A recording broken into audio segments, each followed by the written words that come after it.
I came here several times with my father when I was little, but stopped eating here as often after growing up. I hope the food here will be to your taste. Oh, don't worry. We haven't eaten at a hotel like this in a while. Paimon's getting excited already. In that case, I'll go order for us first. Please wait here a moment.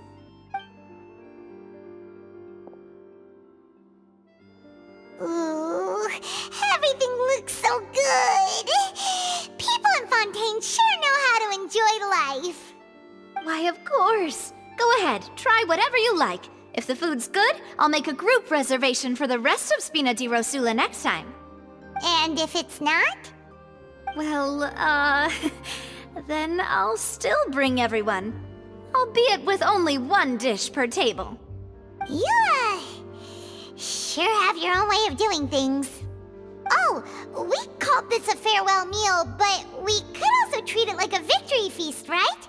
We did just win that case after all. Oh, true. Very true. In that case, boss, we'll have another 2 dishes. Huh? Paimon didn't mean that you had to order even more food.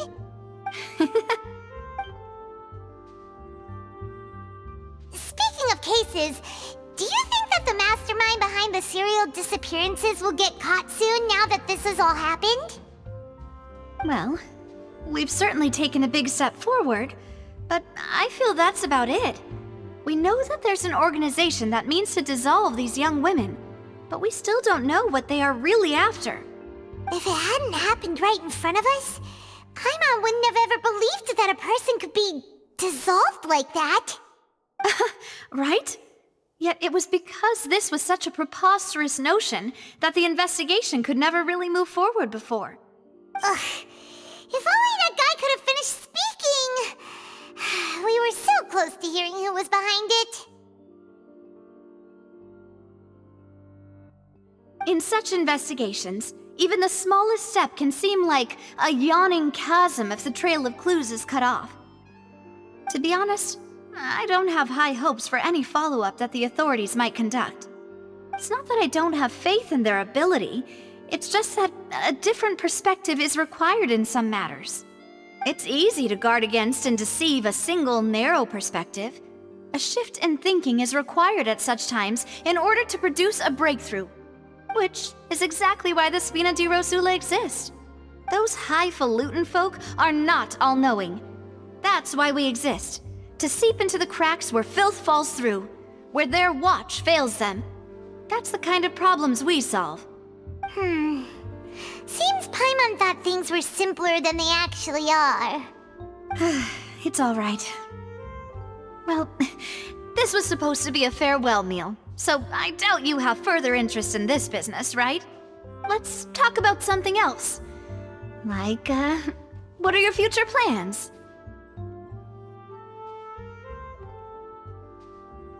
That's true. We didn't have a chance to speak to her after the trial ended.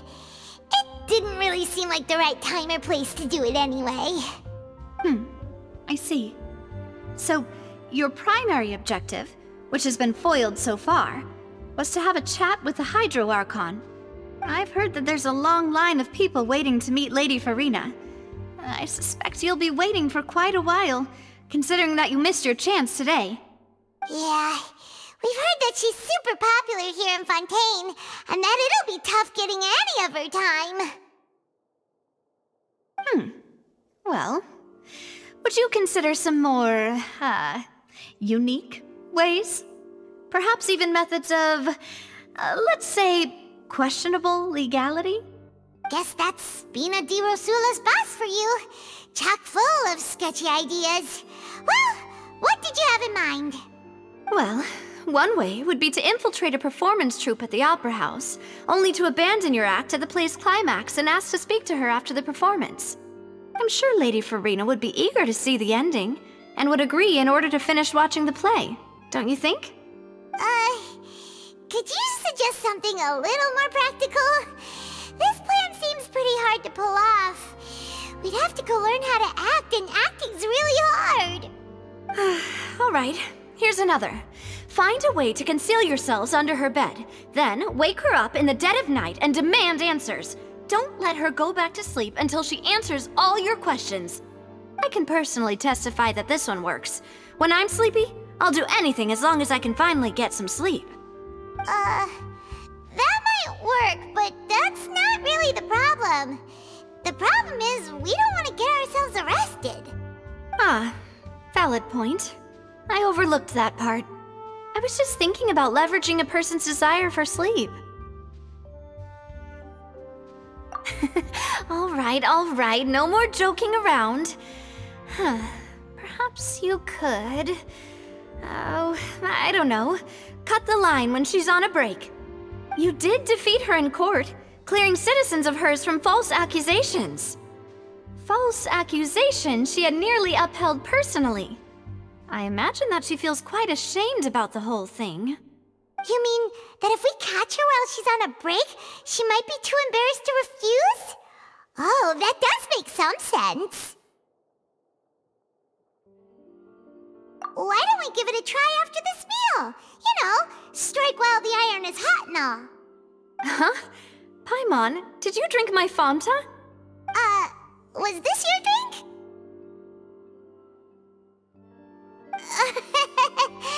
Sorry about that.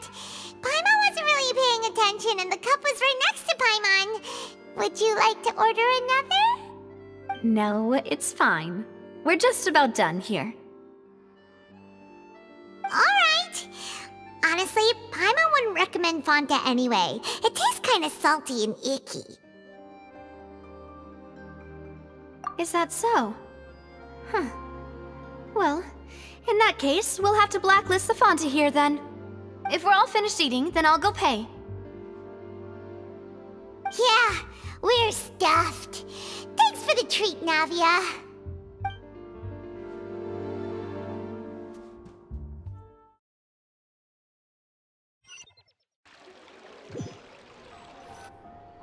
Oh, so full. Paimon can barely float anymore. Can't you see Paimon's barely an inch off the ground? Okay. As for expenses this month, we're left with... Hey, Navia! What are you doing over there? Oh, nothing. It was just a meal, you know? Nothing the Spina di Rosula can't cover.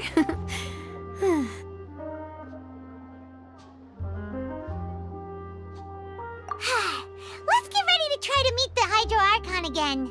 Bye, Navia! So this is goodbye, huh? Well, if you do encounter any other trouble in Fontaine, you're always welcome to contact the Spina di Rosula. I'll give your requests the highest priority. In any case, I wish you smooth sailing. I'll see you again, partner. See ya!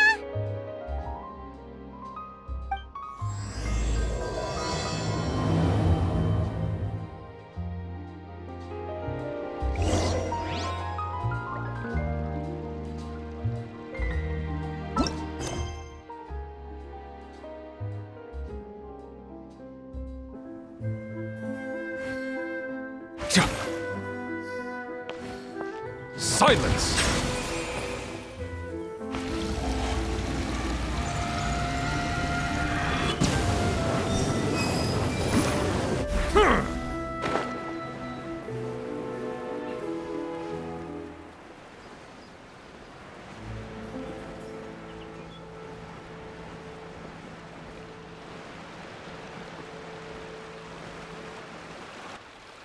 There aren't many people around anymore. Looks like that boat we took to Araneas might have been the last one. Vache. Looks like we're back here again. Huh? Traveler? Are you hearing voices again? Ugh. That's kinda spooky. Are you sure we don't want to come back in the morning? Vache. Vache. Hey, why are you still walking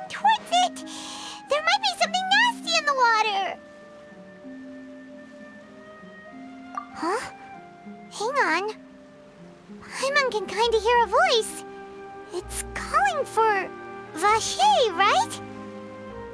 Hey, Traveler? Stop walking! Come on, wake up!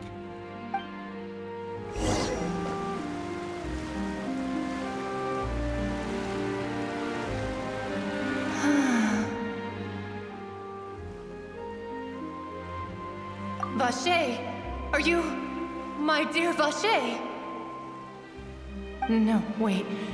You seem to be someone else. Do you know Vacher?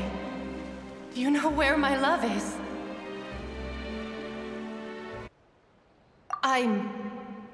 Wait.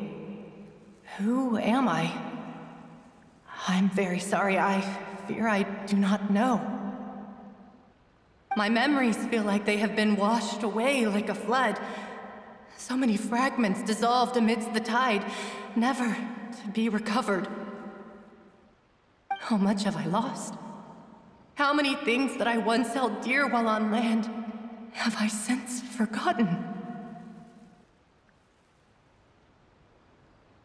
Yes, that is what I was once. But now, I am but the consciousness of one who has lost their form. I do not know how I came to be like this either. I only vaguely remember being covered in light blue water, and then all grew dim.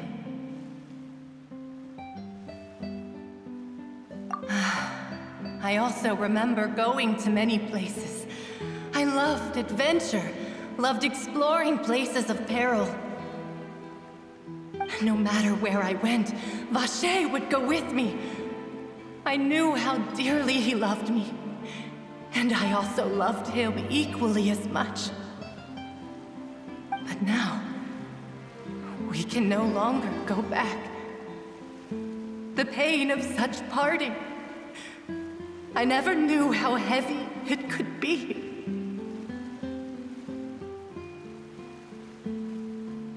No, our reunion no longer has any meaning. There is no way for us to create any new memories. The thought of me gives him no succor, so let it lie forgotten beneath the waters. If you meet Vacher, tell him not to look for me. Tell him to move on. That is the only thing I still remember.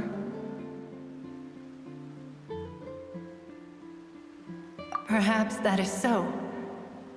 As I was submerged in the waters, losing consciousness, I saw Vacher above the surface. His eyes were filled with such sorrow, such longing. If only I could have comforted him, told him that I did not suffer. Indeed, I had felt a great warmth. Is that what you call it? Dissolving? If anything, I consider it a form of release. It was a state of neither fear nor frenzy, with only an endless peace, like the water's still surface. I could also liken it to being a thirsty person who drinks water for the first time, and only then sees how they have lived for so long in a world of endless want and anxiety.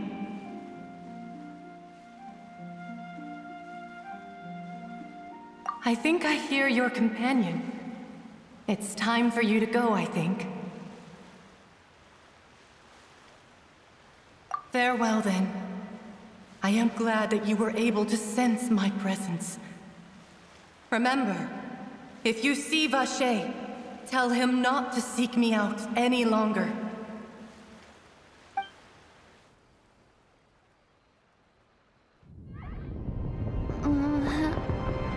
Wake up! Come on, hurry! Navi is outnumbered!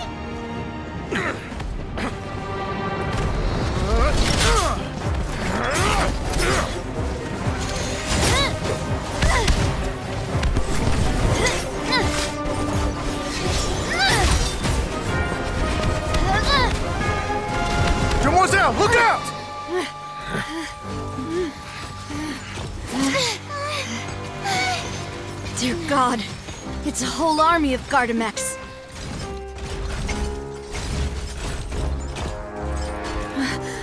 Clorand?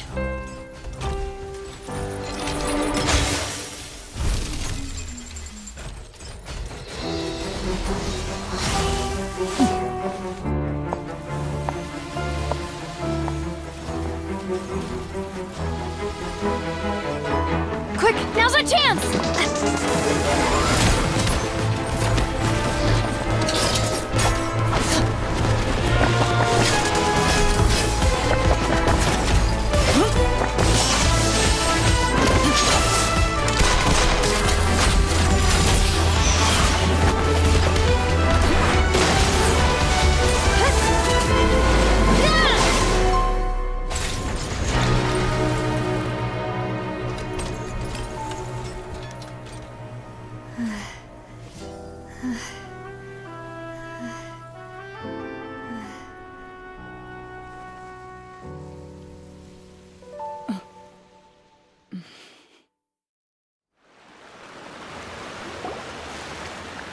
I should thank you for lending us your sword there, Clorand.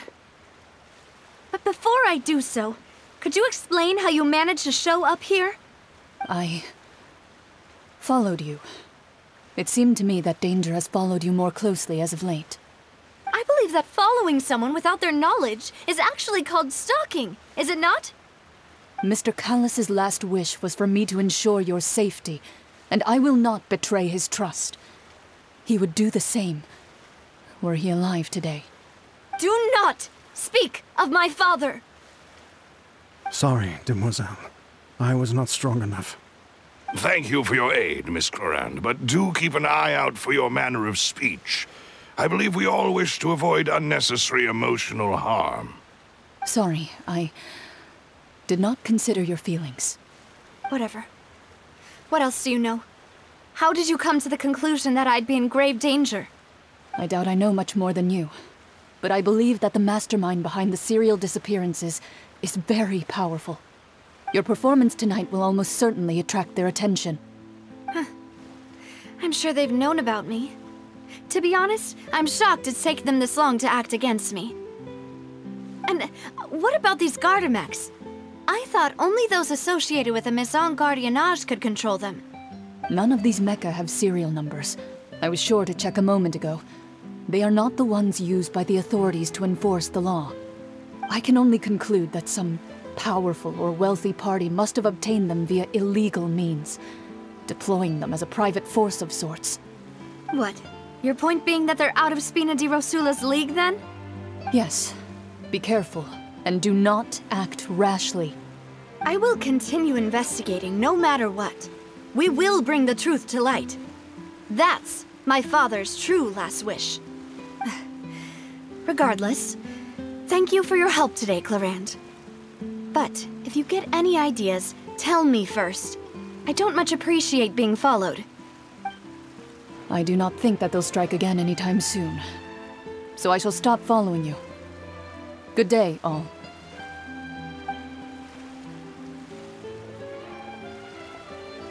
Right. I suppose that's the best news we've gotten today. Demoiselle, I believe that Miss Clorand was being sincere with you. If we tried, we could attempt to thaw relations a little. I know, she's... Oh, thank goodness! Paimon thought we were done for! Those Gardamex came out of nowhere while you were unconscious, and Nadia and her gang saved us!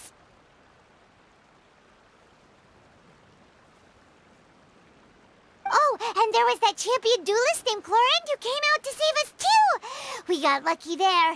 Paimon probably couldn't have fought them off otherwise. Oh, come now. Forget all that polite talk. That wasn't really a farewell meal we had back there. Not for me, anyway. In truth, I hope that every meal we have together shall be a victory feast. As such, we're still partners. There's no need to thank me.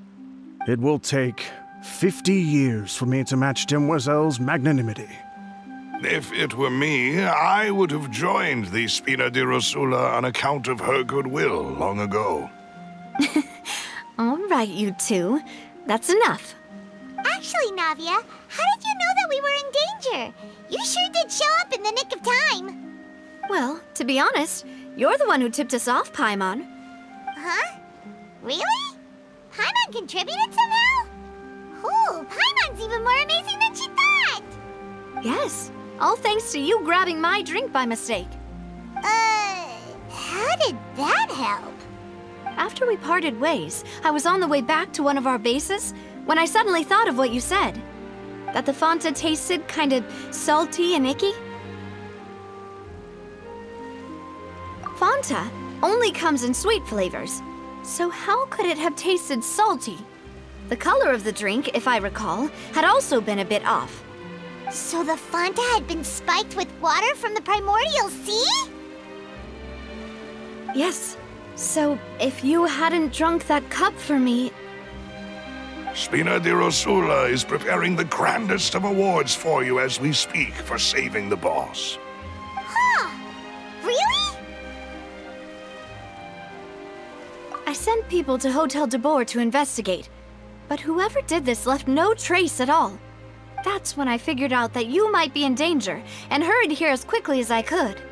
But why would they go after us too? All we did was defend Linny in court and help clear his name. Ugh, now we're caught up in this mess too, aren't we? Well, you did foil a plan that they were probably pretty proud of, and almost got their name in the process. Speaking of which, did anything strange happen when you drank the primordial seawater? Well, it can't be a coincidence that the traveler fainted just now. She said that she heard that voice calling for Vache again. Oh, and this time Paimon heard it too, but it was real faint. Does this situation have to do with the primordial seawater then? Does that mean the primordial seawater raises someone's sensitivity to hydro when it's used on people who are not from Fontaine? That doesn't sound like too much of a bad thing, to be honest. New intel? While you were out cold? Well, let's hear it, shall we? Oh, that is important. Vache. That name doesn't ring a bell. I suppose he hasn't stepped forward as a witness in court lately. Since he saw that young woman dissolve, he was at least at the crime scene. But he never gave testimony or any information regarding people dissolving in the primordial seawater. Could he have been threatened? Yes, thank you. This is very important information indeed. We will continue to investigate.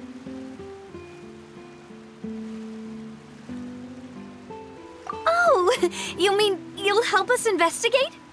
Well, you did say that our farewell meal didn't really count. That means we're still partners, right? And besides, we're in this now whether we like it or not. You're not gonna let those people who targeted us get off the hook so easily, are you, Traveler?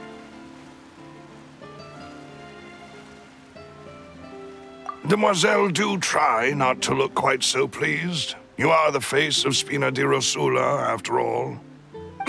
You talk too much. Well, in that case, let's head back to one of our bases, shall we? I'll arrange accommodations for you. We also have some plans to go over, and hopefully we can deepen our bonds as partners. But we'll take that one step at a time, I guess. Don't worry, you two. With us around, our base is definitely secure.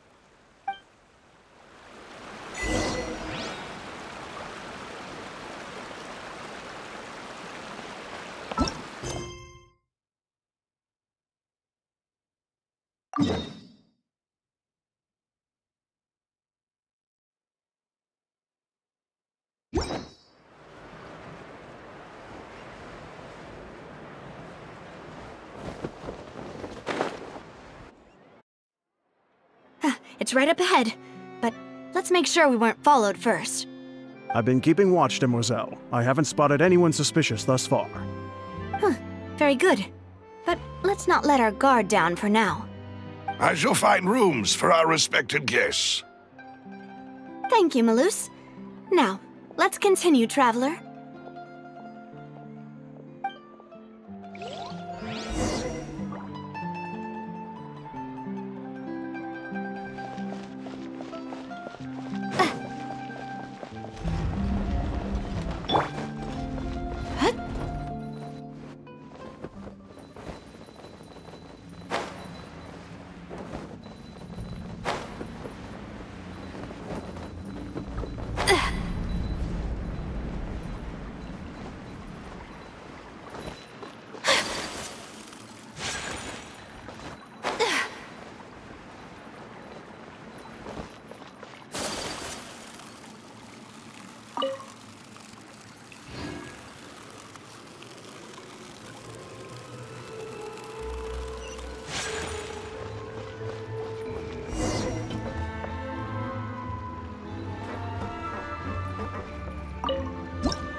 Adventuring underground?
This is your base?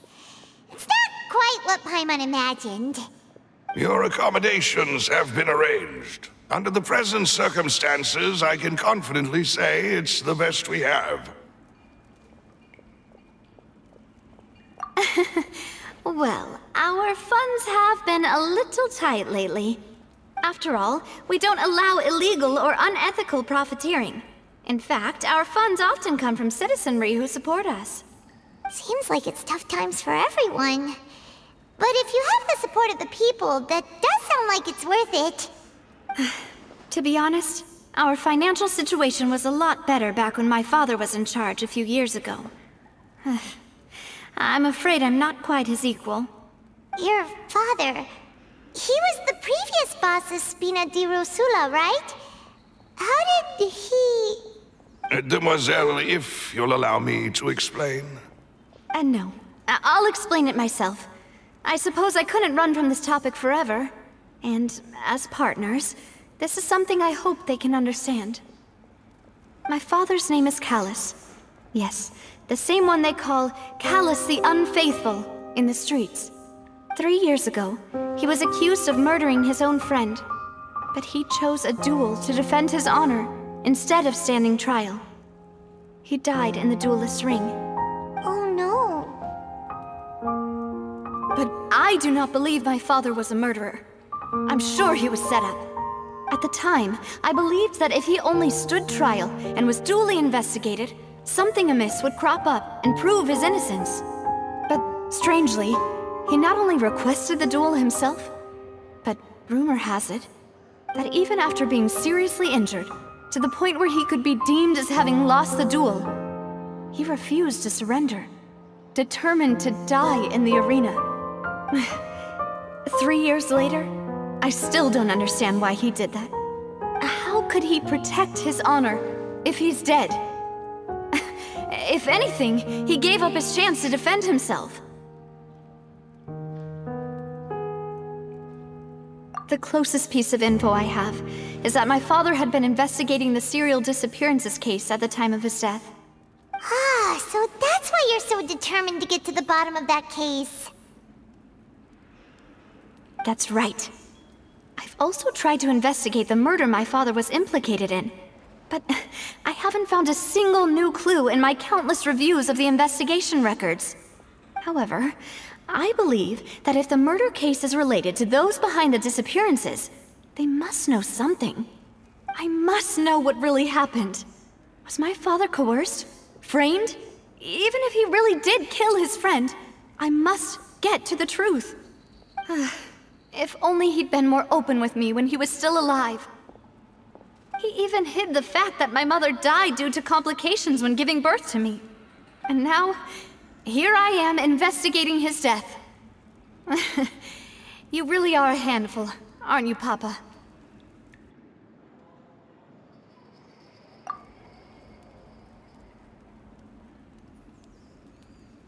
Demoiselle, please, if there is anything I can do, anything at all.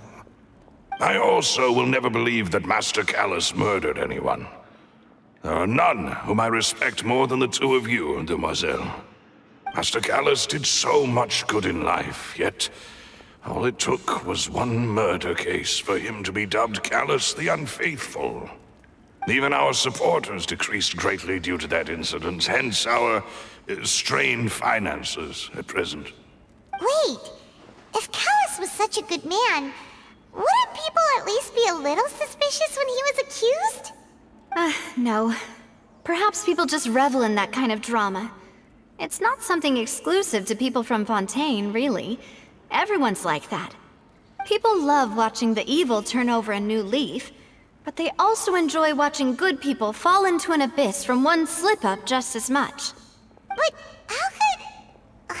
never mind. If Callus was really falsely accused, we have to find the truth. He didn't deserve to have that happen to him. There is one other thing. Master Callus's opponent in the duel was Ms. Clorand. Oh, her?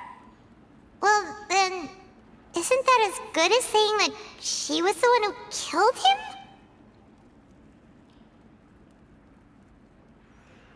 Yeah, that's not the sort of thing that you can just let go and move on from. Ms. Clorand has always placed great emphasis on the honorable nature of the duel.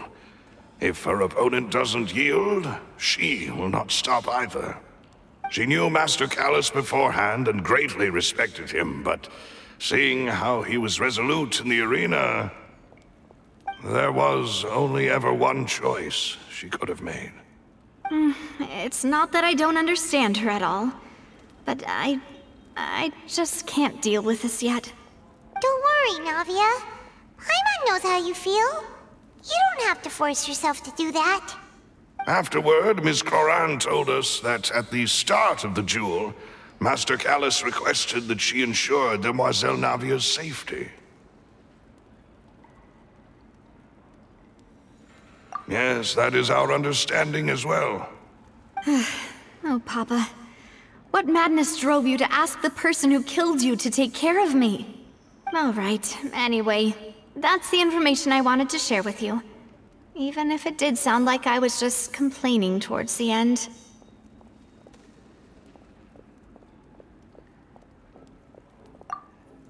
Thanks. You two should go and rest. This was quite a day after all. Yeah, Paimon's feet. Please, relax and get some sleep. We will ensure you rest soundly.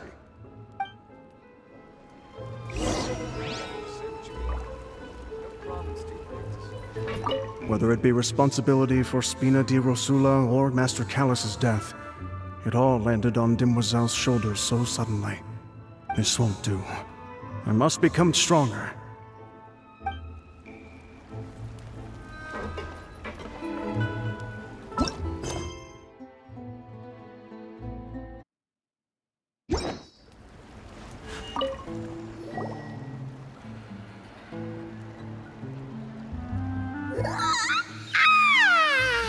Paimon slept so well.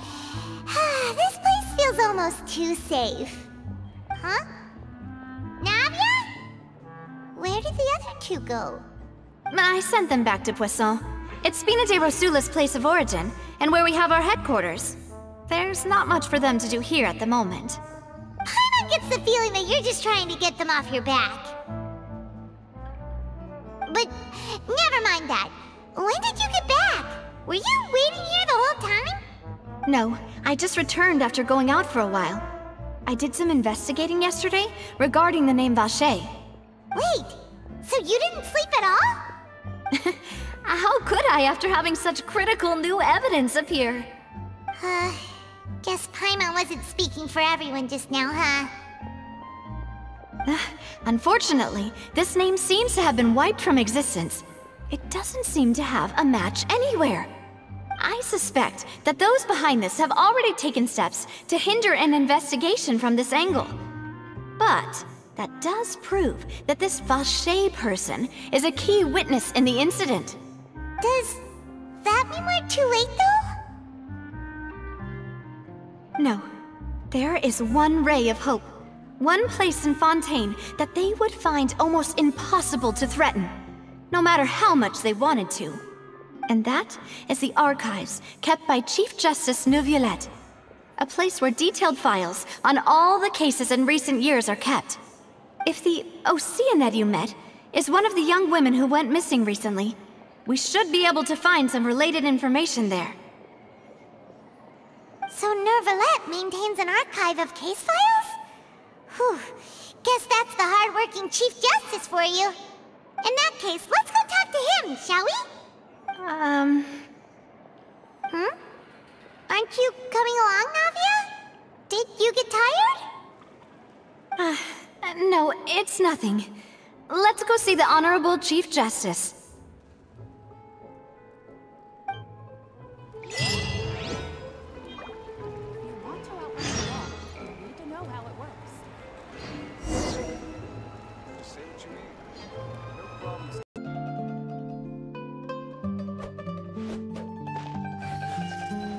The Palais is right up ahead. Come on.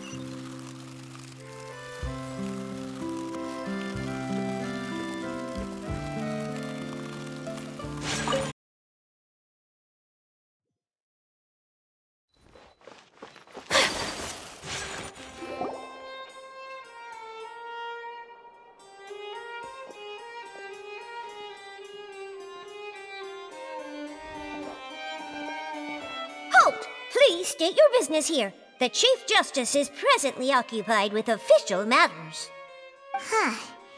This place does look pretty heavily guarded.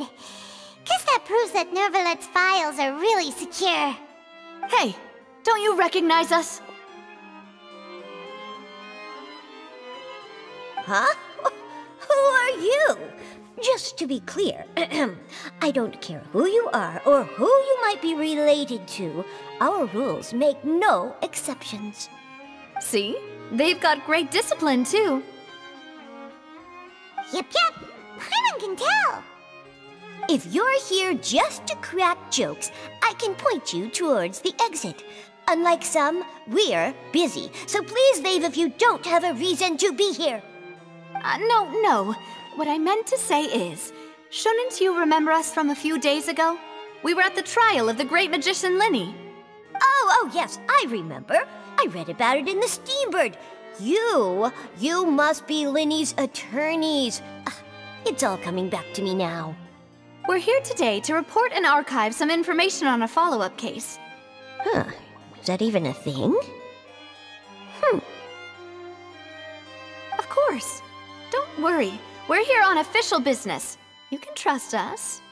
All right then, I'll let you through. The Chief Justice is just inside. Thanks so much.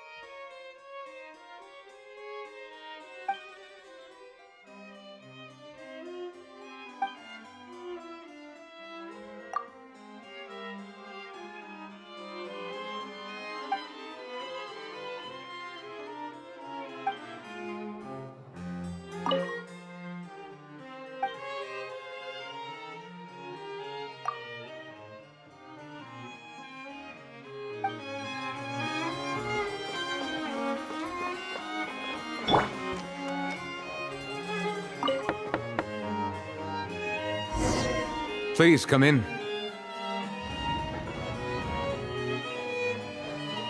I see everything.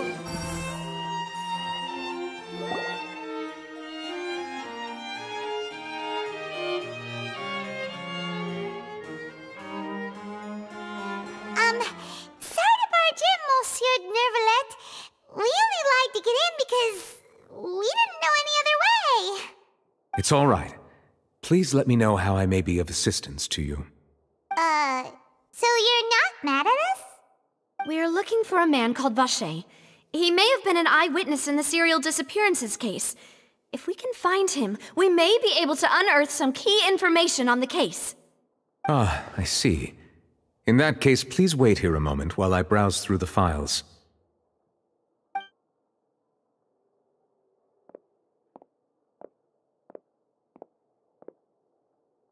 Who knew that Nervalet would be so easy to talk to?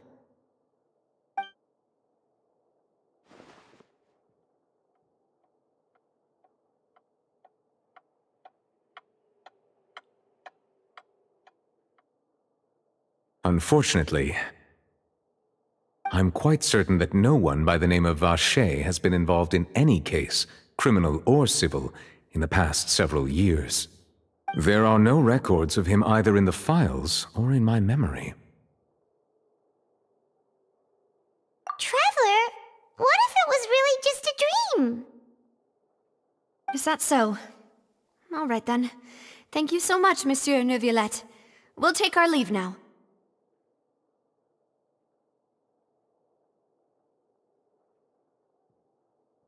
Ahem.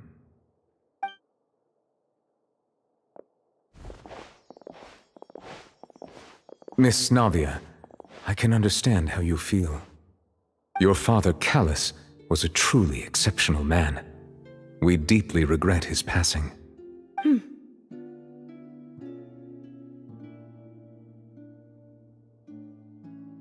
And what are you trying to say, Monsieur Neuvillette? Are you trying to console me? Extend your sympathy? Or just express some tendril of regret? No. You are not trying to do any of that. I can hear it in your voice. There's no emotion behind your words. You only said those things because you felt like you should.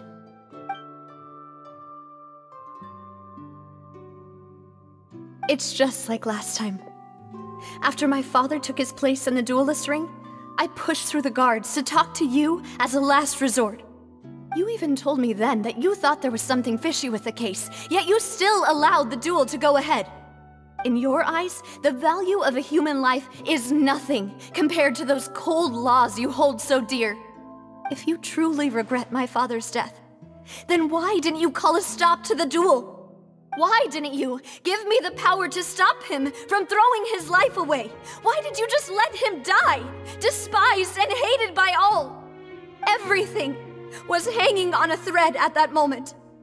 Just the tiniest effort could have changed everything. There are still so many things I never got to tell him.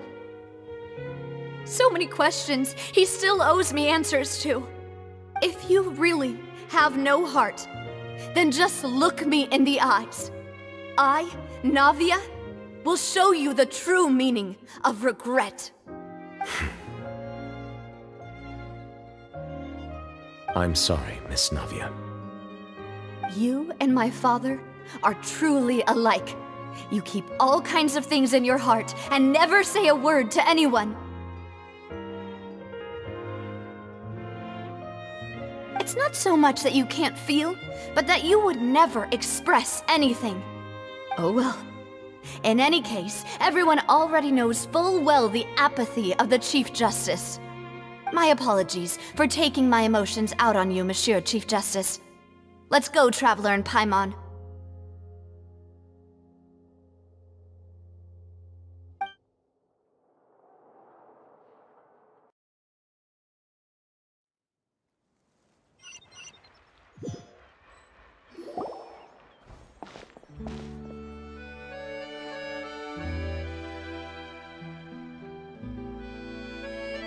Navia, are you okay?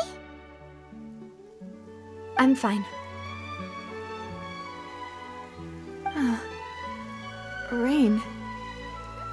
It's raining. You're right. Wasn't it still sunny when we went into the building? And there shouldn't be any active trials today. How strange. Now that I think of it, on the day my father was convicted of murder, it was also raining. What is it? Did you think of something?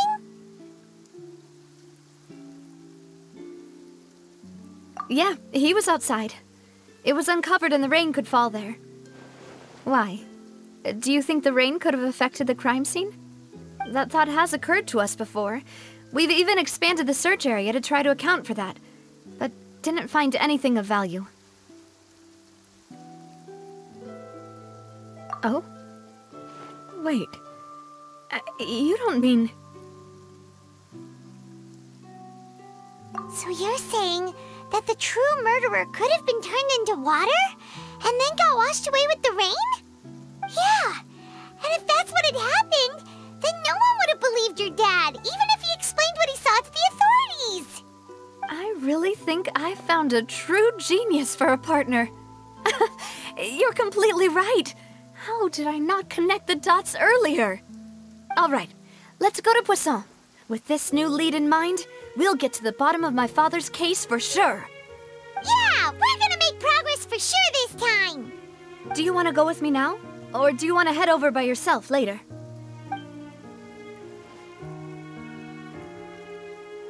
All right, then I'll wait for you at Poisson.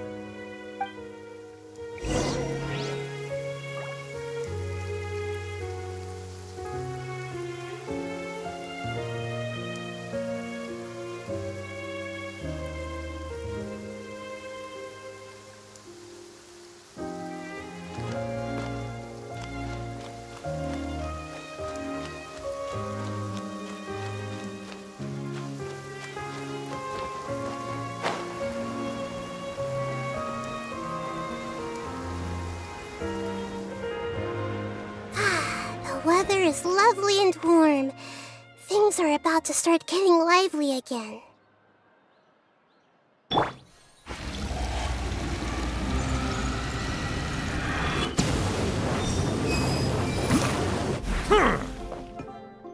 Settle down!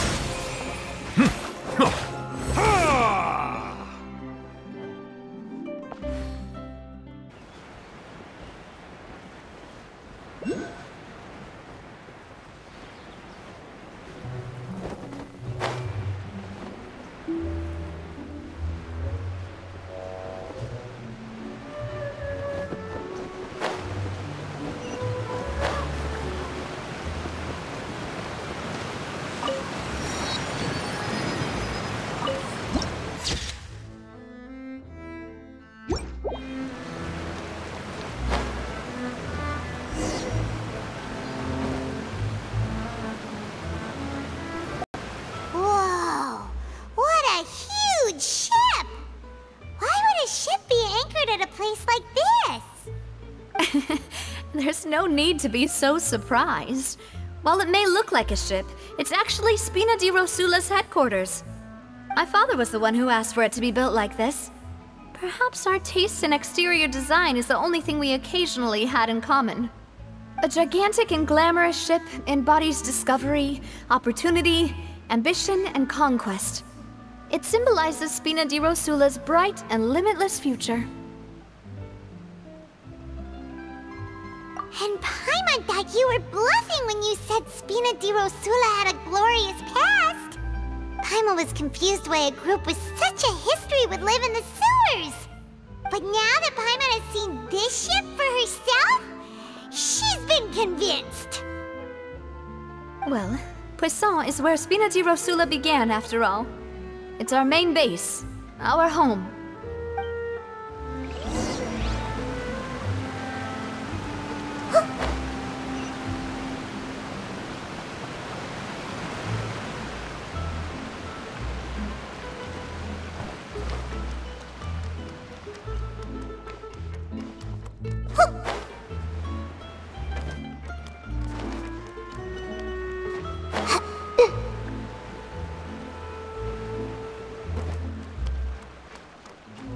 Yep.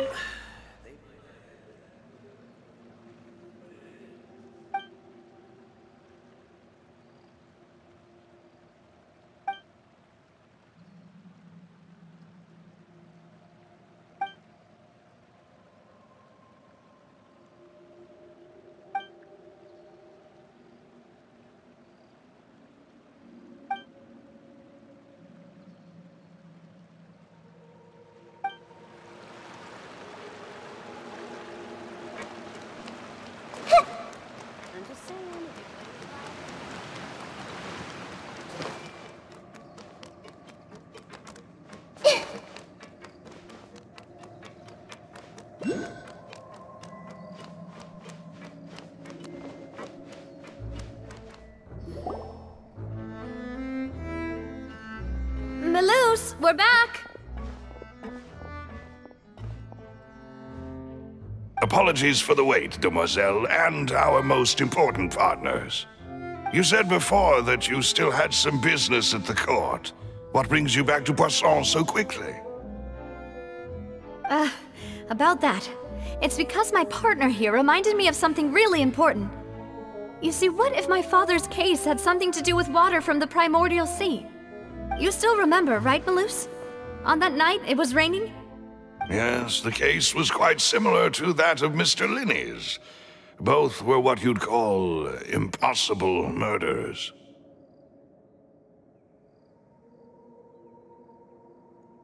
Could you tell us a bit more about what happened before?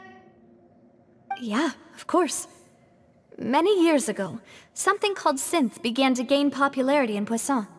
At a glance, it was a kind of drink that could excite your mood and produce many pleasant hallucinations. Wait! Didn't that guard guy who turned into water also mention that the primordial water could be used to produce some kind of potion? Yes, he did. Considering what we know now, it's almost certain that synth is created using water from the primordial sea. If you drink synth for an extended amount of time, you'll suffer many side effects, such as losing the ability to focus or control your emotions. And if you were to stop drinking it completely, you'll experience flashes of paranoia and anxiety while lacking energy to do anything. It's an extremely dangerous substance. As he oversaw Poisson, my father was compelled to put a stop to synth abuse and called for a complete ban of it. Boss's uncompromising attitude incurred the synth vendor's wrath, But no matter how much they threatened or bribed him, he refused to yield. Not only that, Boss became determined to find the mastermind behind the synth operation and put an end to the problem once and for all. Yes, but the enemy was very cunning. So he could never get anything out of the dealers, all of whom only sold the stuff and weren't privy to the rest of the operation. Recognizing that, my father decided to contact the dealers in secret and cultivate personal relationships with them. Finally, he was able to convince someone to become his informant. The man's name was Jacques. He felt greatly ashamed about his work after seeing many families destroyed by synth abuse. That night, my father hosted a banquet at his countryside estate. He planned to meet up and exchange information with Jacques over some food. But then, we heard 2 gunshots from the courtyard. We raced to the scene and found my father, still holding a gun, and Jacques, who was already dead on the ground. Huh? How did that happen? Aren't they on the same side? Sounds just like Lenny's case, doesn't it? In both cases, the culprit seemed obvious, but neither appeared to have any motive at all. Looking back on it, though, I now believe the most important clue was something we all overlooked at the time. There were pieces of clothing left at the scene. Precisely. It's all thanks to you that I made the connection now. Back then, we all just thought they were some costumes that Jacques used to disguise himself at the banquet. But, considering it now, it's almost certain that they belong to a third person at the scene. With one extra person, we'll also need to reconsider why the 2 shots were fired. You're right. We still don't know what happened. But my intuition tells me that we're on the right track to figuring it all out. I'm finally headed towards the truth. Jacques was an empathetic man who was infinitely remorseful for his past actions. It's unlikely that he turned on Boss with 0 warning. I think this third person is probably the key to the full truth. On that note, however, even though this will not please you, demoiselle, as your and your father's butler, I must still offer a word of warning. Our opponent is insidious and cruel. They are extremely difficult to deal with, and Boss has already lost his life trying to bring them to justice. Even though Spina de Rosula has lost most of its former glory, Poisson has welcomed a new time of peace, and we have been allowed to live out our lives. There is no need to follow your father's path. It would be both wise and in line with Boss's wishes to step back and give up on the case. If that's indeed what he wished for, then he should have told me that himself. Was I not the closest person to him? And yet, I was the one most kept in the dark. What was the point of him dying without sharing any of the secrets he knew? Did he manage to protect anything in the end? Synth is still here. Callus the Unfaithful is still his epithet. And Spina di Rosula is barely getting by. Nothing has changed. Did he think I'd just accept his meaningless death and live out my life just as meaninglessly? I've never accepted that, ever. Not since that day, and certainly not now. I want to find out the real answer for everyone's sake. For the missing girls, for the victims, and for myself. Navia. This is indeed the best moment to act. Your partner appears to be quite reliable, and more importantly, demoiselle, I think you're also ready to take this on. So you do know something else, Malus? Yes, I do. In fact, even before that banquet, Boss already knew of the connection between Synth and the serial disappearances case. But what drove all the tensions to the boiling point was the revelation that you, demoiselle, had been selected as the next target to disappear. What? Boss also didn't tell you that he had been diagnosed with a rare illness. The doctors told him that he had no more than 5 years left to live. And the serial disappearances case caused him great anxiety. 5 years was nowhere near enough time to resolve this long-standing conflict. But once he passed away, all the danger would pass on to you. Knowing all of this, he decided to use one final intimidation tactic before his death. He claimed to have already gotten his hands on some key incriminating evidence for the other side, and even told some members of Spina di Rosula about the details. But as long as you remained safe, he would not share the evidence with the public. If something were to happen to you, then he and all those he told would immediately expose all they knew about Synth and the disappeared victims. Right, so nobody would be able to get off scot-free.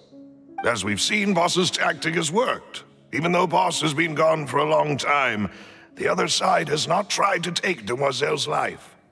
No, I don't believe it. He never appeared to look sick to me. No father wants their daughter to see them weak and haggard, especially someone as proud as Boss. To him, dying in a duel and suffering lasting dishonor as the unfaithful were still far preferable than losing face in front of his daughter. So he chose to die in silence, so that he could protect me. I'm afraid you're not understanding this correctly, Demoiselle. What Boss wanted to hand to you was not a parasol, but a sword. If Boss's spirit could hear you telling me that you want to find the answer for the sake of everyone involved, I'm sure he'd be extremely proud. That fool. Couldn't he have just given it to me straight? No. He might have set up everything precisely because he never thought I'd be able to understand him. Is that the amount of confidence he had in me? And what if I was never able to make it to where I am now?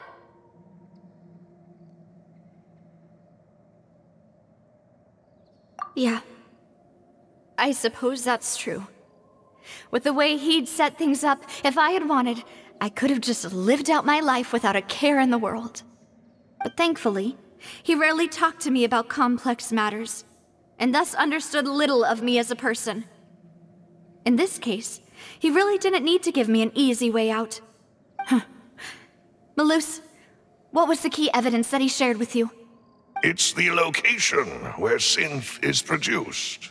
Essentially, it's the enemy's headquarters. When he was threatening the enemy, Boss didn't share the specifics of the incriminating evidence he found. But if you want to use it against the enemy, you'll still have to take several things into consideration. Why?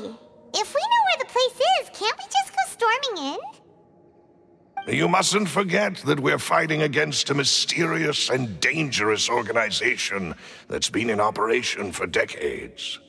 There's no telling what might be lying in wait at their headquarters. We also have no idea what kind of evidence we may be able to find inside, nor what people we may be able to capture. But a single visit to their headquarters would be tantamount to a formal declaration of war. The worst case would be that we leave empty-handed, but also open ourselves up to full retaliation. Then, in that case, why not work with the Fontaine authorities? Well, you saw one of them dissolve during Mr. Linney's case. We have no idea just how thoroughly they may have been infiltrated. Huh. That's true. Seems my father really had no choice. But things are different now. It should be a lot easier to prove the other side's guilt, now that we've connected Synth with the disappearances case. You sound like you've put a lot of thought into this, Malus. I am the butler, after all. I live but to serve the boss and Demoiselle's will. I've always been willing to take on any kind of risk for your sake. But considering my relative lack of ability, I've spent my time keeping secrets, performing basic investigations, and waiting for the right time to come. Thank you for all of that, Malus. Have you discovered anything new in the past few years? Let me think. One conclusion I came to was that the enemy must be quite familiar with Spina di Rosula, or at least have an informant planted here. When I announced orders to the organization's members on Demoiselle's behalf, I used to deliberately keep a few people in the dark and observe the reactions of the synth vendors. If the vendors didn't change their plans, then the individuals informed of our orders must be innocent. If the vendors packed up and fled, however, then someone must have given them the news. After several rounds of testing and investigative tracing, I've narrowed the suspect list down to 3 people. The first is Florent, Spina di Rosula's senior advisor. Huh? Florent? Yes, surprising, isn't it? He was one of the people Boss trusted the most, which also means that he was someone who understood Boss really well. Thanks to his position within Boss's innermost circle, he always knew our upcoming plans and could thus avoid capture this whole time. There's someone else like him too. Marcel, the head of Confrérie of Cabrières. Uncle Marcel. It's a guild in Poisson. Boss helped it to grow to its current size and prominence. In the beginning, they were only reselling some daily goods, but now they're one of the richest guilds around with a lot of business connections in the city. So, they're like a sister organization of Spina di Rosula? Yes, you can say that. When we were fighting against the synth dealers, they provided us with plenty of support. It's a bit difficult to imagine someone using their own money to hunt down themselves. The final suspect is Thierry, the man responsible for coordinating information between Spina di Rosula and the guards. Although the guards mostly leave us to our own devices, there are still many activities we have to report to the local authorities. Since Thierry is always in the know about our current activities, he could theoretically always plan one step ahead. I see. These are all people who I communicate with quite regularly. To think that the enemy we've been fighting against has been right next to me all along, among those I trust the most. It's almost too hard to believe. If you want to investigate them, please take every precaution to not alert the quarry. Judging from our experience, the enemy is extremely cautious. Of course. And thank you, Malus. You've provided us with a lot of great information. You're too kind, my lady. I'm just doing my duty. And before I forget, proving Boss's innocence would also mean clearing him of blame in Jacques' death. After that incident, Jacques' wife and daughter were taken into the Spina's care. They still live in Poisson today. If it might help, you could also pay them a visit. I can make the necessary arrangements. Aw, thank you so much, Malus. You really are the best. A new case awaits, my dear partner.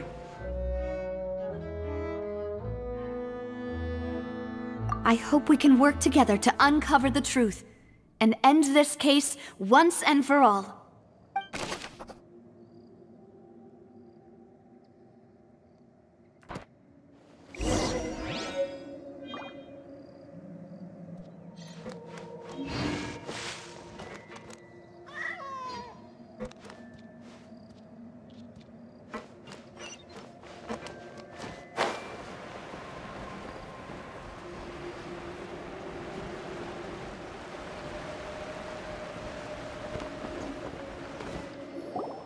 It is settled, then. Please excuse me, and enjoy your conversation at your leisure. Thank you for arranging everything for us, Malus. Excuse me, miss. Do you need anything from us? Hey,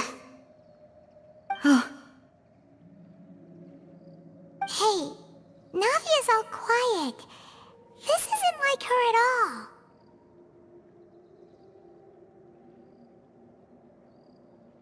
I'm sorry that I only came to visit after all this time. After what happened, I didn't know how I was supposed to face the two of you. Ah, if it's about that, there's no need to apologize. After my husband died, Spina di Rosula sent us a lot of mora and support. I understood your guilt and apology to be genuine. But aren't all of those things nothing compared to the loss of Jacques? I can understand the kind of pain that comes with losing a father so needlessly. You don't understand at all. I didn't know how to face you, because I didn't know what I could possibly bring as a consolation gift. I know only the full truth could bring closure to you, and to all of us. I'm sorry.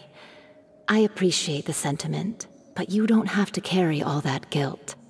On the matter regarding my husband, my daughter and I have more or less found our answer already. Would you mind sharing it with me? I really can't believe that my father could ever bring himself to shoot Jacques. I always knew that my husband's money was earned through others' suffering. He told me countless times that if he could turn back the clock, he would never go into the synth business again. He had many regrets, and felt that he took the idea of providing for his family too literally. For the longest time, he thought Mora was everything. So when Mr. Callis came to him with a proposal, he accepted it almost immediately. He tried to be as careful as he could, but even so, he was still found out by the higher-ups. They found out about his betrayal? Papa didn't say that exactly, but Papa did tell me that I should never be ungrateful. Before he left that day, he told me that he had no choice. It was only later that I realized it was his final farewell to the two of us.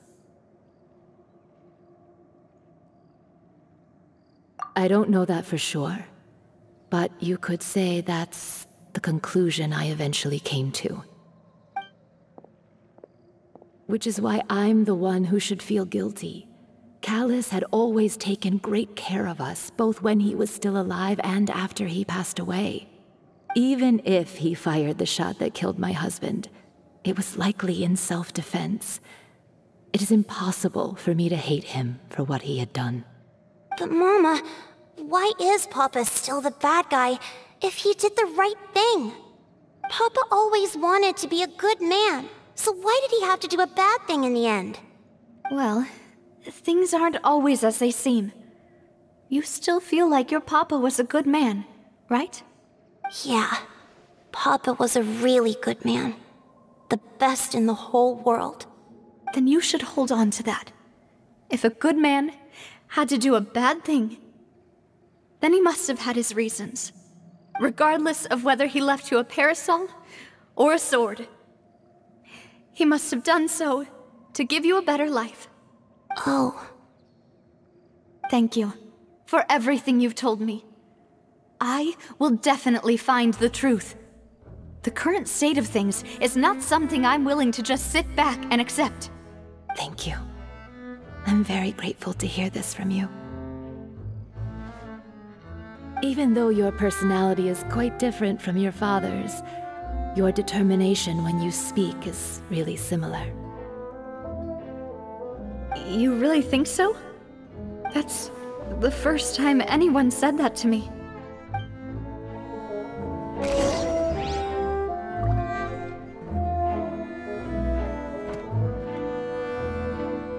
I'll leave my husband's case to you. Thank you, Miss Spina, and Miss Spina's friend.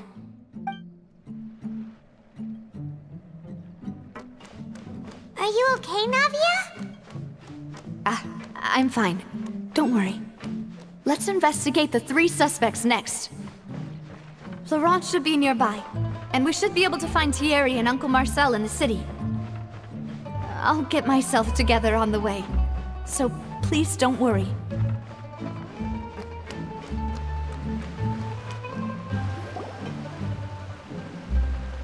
Greetings, boss. How may I be of assistance today? I'm sure you've heard about what happened at the Opera House. Someone got turned into water right in front of us. Yeah, I've heard. With something that dramatic, I'm sure journalists will milk it for all it's worth. and it'll be all the talk for the next several weeks. It also reminded me, on the day that the incident happened with my father, it was raining outside, and we found some clothes left at the scene. After my partner here put the dots together for me, I feel like we should try to reopen his case. Can you do me a favor and try to recall what happened that night?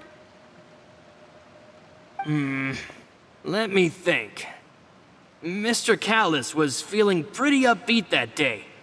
So he was drinking and bantering away with us at the table. After that, he told us that he wanted to go get some fresh air. So we let him go without thinking much of it. Who knew that we would hear 2 gunshots ring out right after? My first reaction was that Mr. Callus's life was in danger. So I grabbed my holster and made a mad dash toward the scene. But when I got there, it was already too late. Mr. Callus was standing over a dead body with a gun in his hands.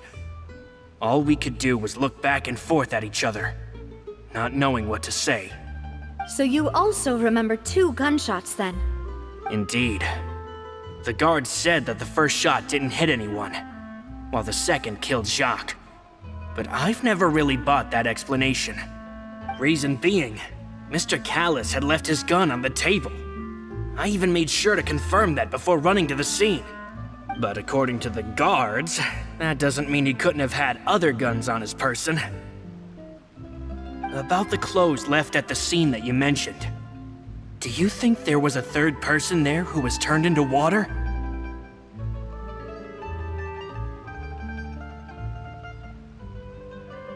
At least from our perspective, my father had no reason to kill. So he would also have no reason to bring an extra gun with him. The gun he was holding probably belonged to Jacques, or a third person on the scene. Yeah, that makes a lot of sense. So you're saying Mr. Callus ended up with the gun because he seized it from one of the other guys? But hold on. If that's what had happened, then why didn't he share the truth with any of us? He didn't even want to face the Oratrice machine, and chose instead to prove his honor in a duel.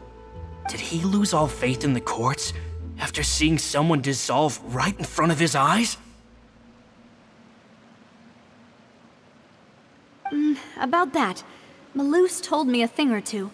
So, I think I can understand why he committed to the duel. I'll tell you everything, once the whole truth has been revealed. I understand. Then, I'll leave Mr. Callus's honor in your hands, boss. And if I may just say one more thing. The whole Callus the Unfaithful epithet has been a thorn in my side since the day it was invented. Many people have laughed at me for still calling him Mr. Callus, even after so many years have passed. But it was Mr. Callus's trust that allowed me to rise through the ranks of Spina di Rosula and live the life I lead today.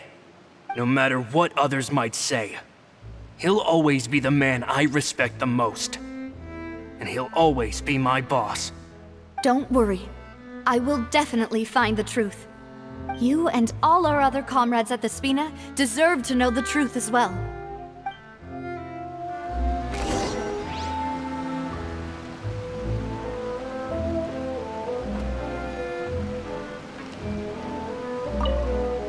My apologies, boss, for that last sentimental bit. It's just, many years have passed while I've held my tongue. It's not often that I get to share my true feelings with others.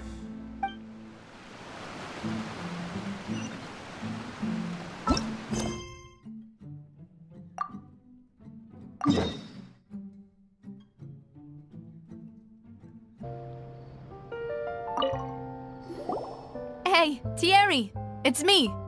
Oh, now, what brings you here, Miss Navia? I've heard that you made quite the name for yourself at the Opera House.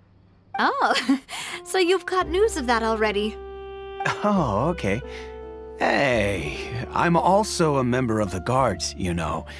The way you make it sound, people would think I was sent off to Poisson because I had done something wrong. Are you sure there isn't a little bit of truth in that? Under normal circumstances, shouldn't you have been called back to the city already? I mean, where I work is really up to me. Let's just say I enjoy the ambiance of Poisson. Callus did a fantastic job running the town, building Spina di Rosula from the ground up and clearing many obstructions in my way. It would be next to impossible for me to find a similarly easy but high-paying job in the city. Anyway, enough chit-chat. Are these two friends of yours? You, here for some formal business? Yes. These two are my partners. What happened at the Opera House made us realize that Linny's case and my father's may be related. We're trying to reinvestigate the details of my father's old case. Ah, I get it. You think there might be more to the case now that we know people can be dissolved into water, right? I was also flabbergasted when I first heard of it. If you want to go through the original files from your father's case, I can help you look for them. That'd be much appreciated. Thank you. Actually, I have another question. Do you have the authority to dispatch Gardamex?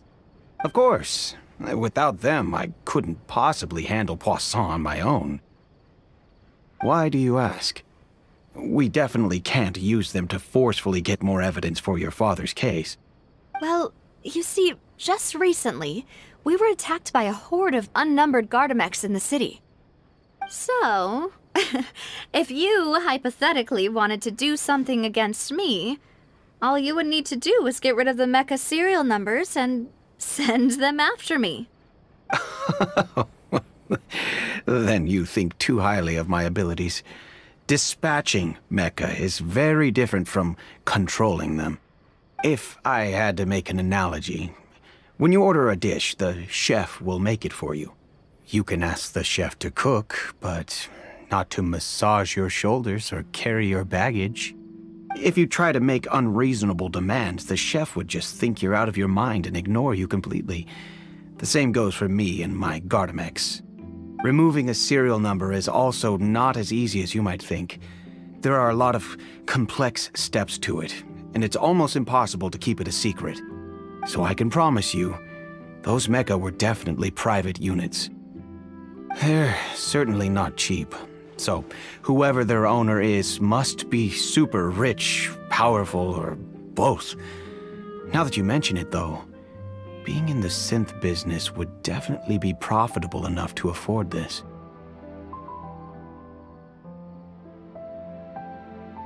Oh, then you're officially in the clear, Thierry. Oh, well, thank you for the vote of confidence, Navia. Jokes aside, I'd like to wish you all the best with your investigation. I'll be staying in the city for a little while, so just come find me if you need any support from the guards.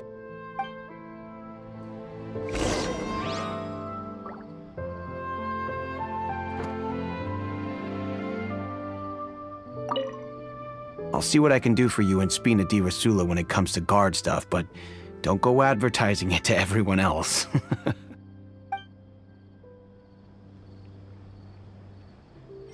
Welcome to Palais Mermona.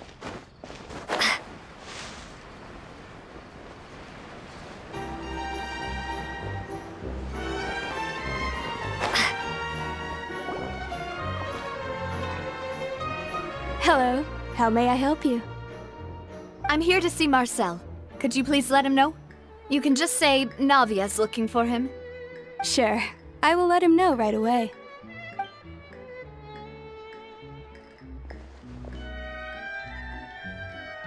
Ah, Navia, hello. Sorry to keep you waiting. I'm not as young as I used to be, so my legs are giving out a bit.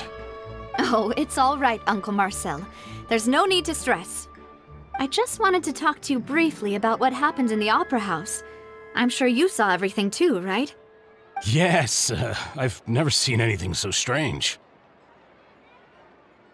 Oh, you were at the Opera House too? That's right. I went there with Navia to see the magic show. Who knew it would turn into a whole murder mystery? I also witnessed your marvelous sleuthing work. Quite impressive. To beat the Hydro Archon at her own game on her own turf, I can already imagine everyone in Fontaine discussing your exploits over a few glasses of wine. Oh, Paimon doesn't want to become the talk of drunkards. Apologies. It's just how Fontaine is as a nation. Everyone loves drama and theatrics. Uncle Marcel, you've also noticed that other thing, right? The fact that humans can dissolve in water? Yes, I was reminded of your father's case right away. Is that what you're investigating now? Exactly. I still don't have much solid proof, but I can sense that the other side has already begun to act. Oh, and what makes you say that? We were attacked on Araneus by some unnumbered Gardamex. And there was also an attempt to get me to drink water from the primordial sea. If not for the vigilance of my partner, I probably wouldn't even be here talking to you right now. Oh, you're giving us too much credit. Wasn't it you who protected us? Alas, it seems things are heating up again. The peace that Callus sought so dearly will soon become a thing of the past. But rest assured, Navia, Poisson will always remain a safe haven for you. If you're scared, you can always return there. If anyone dares to lay their hands on you there, the Confrérie of Cabrières will use its funds to the last Mora to bring them to justice. Thank you, Uncle Marcel. But I don't intend to go into hiding. I'm going to strike while the iron's hot. Do you have any new thoughts on my father's case? About that. Sorry, my age is catching up with me, so it'll take me a while to recall my memory.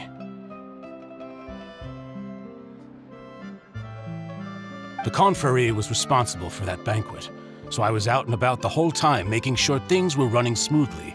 I didn't even have the time to drink with the guests. Then I heard the sound of a gunshot, and the rest was history. Oh, it's okay. No need to push yourself. We'll ask around some more, see if there are any valuable clues elsewhere. Sounds good. Just let me know if you ever need Mora. All my wealth comes from Callus's patronage and support. I'll spend however much it takes to clear his name.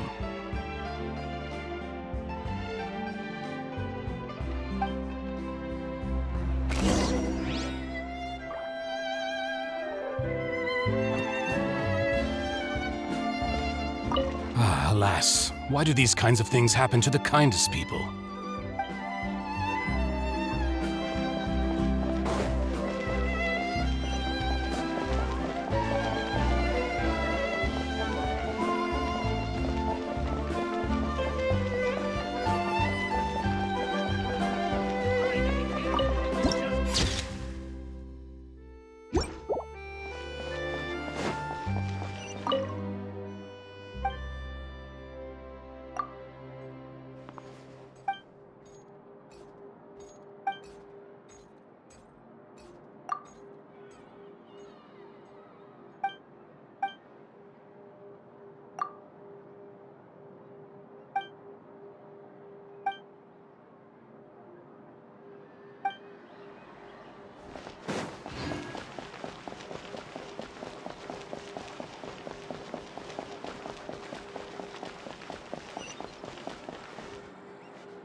We've talked to all three suspects, purely based on their conversations with me.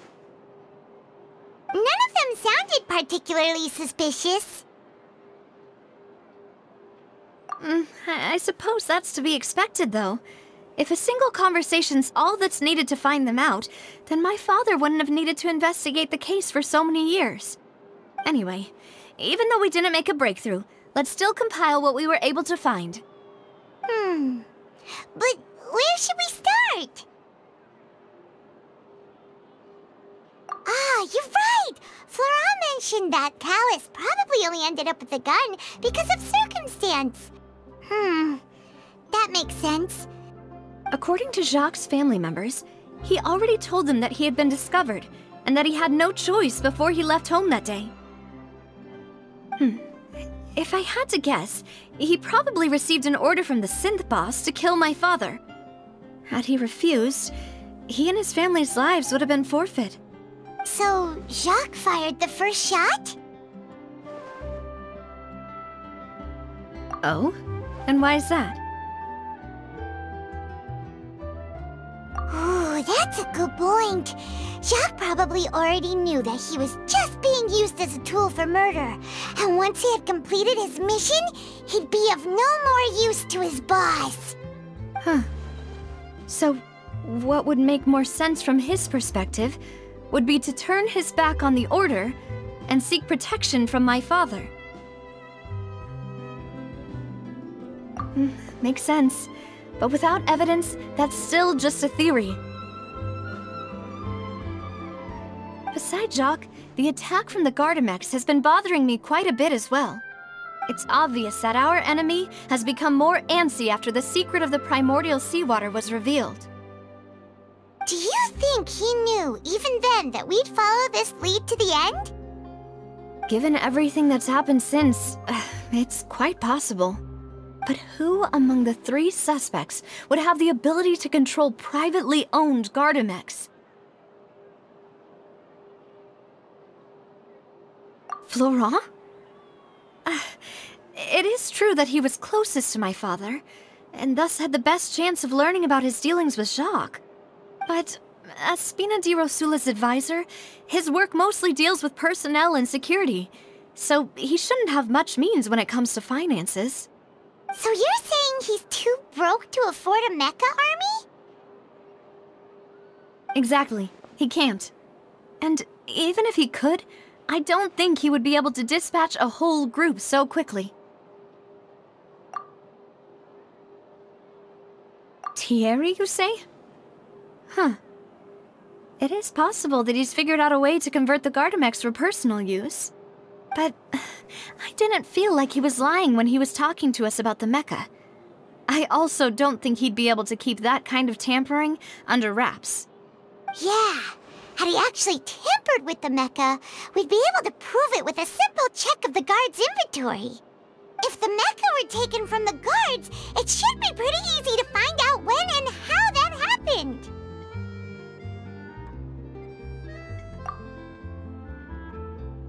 Uncle Marcel? My father did really trust him. And they worked together on a large number of projects. Maybe that's how he got to know Jacques. And with funds from the Confrérie, he could also afford a large number of Gardamex. It's still really hard for me to imagine, though. After all, Uncle Marcel has been around since I was just a child. Also, wouldn't this mean he has been spending a whole lot of mora and energy to fight his own synth business? Who could it be?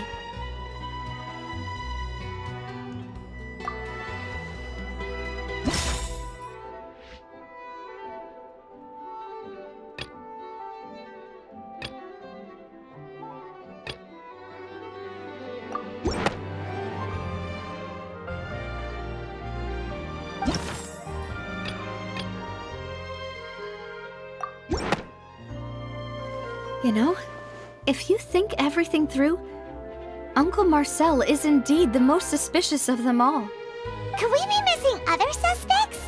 Malus didn't know about the people turning into water thing when he narrowed it down to these 3, did he? Malus has always been very reliable, and his judgment of others' trustworthiness has been fair and well considered. When he laid out his case for the 3, the rationale he gave me made a lot of sense as well. The suspect is knowledgeable about the Spina's internal affairs, has the means to dispatch Mecha to assassinate us, and possesses significant intellect and foresight. Even if I don't want to believe it, I'm starting to see how things could all tie back to Uncle Marcel. Well, we still have another trump card on top of all the theorizing and speculating. Yes, Malus did say that charging straight in there would be extremely risky, but we don't have any other options right now. We need far more solid proof before we can hope to go charging in on our enemy. Navia, here you are. Oh, I've been looking for you. Huh? Aren't you the guy from the guards? Did something happen? Yeah. News came from Irenaeus just after you left. We've got another trial on our hands. Wasn't that place built specifically for holding trials? What's so newsworthy about this one? I know. But they said the person they're putting on trial is a Fatui harbinger called Tartaglia. What? Is that someone you know? Yeah, we know him. Maybe even a little too well. Well, he's been accused of being the true culprit behind the serial disappearances case. It's absurd, don't you think? Wait, how? None of our investigations have had anything to do with him. That's what I thought was strange about it, so I came to tell you the news right away. If the charge against him stands, then it'll be next to impossible to get the guards to support any of our planned investigations. Right, because they'll think they've already found the culprit. Yeah, and it'll be a lot harder then to clear Mr. Callus's name. I understand. Well, partner, what do you think we should do? We still haven't found any conclusive evidence.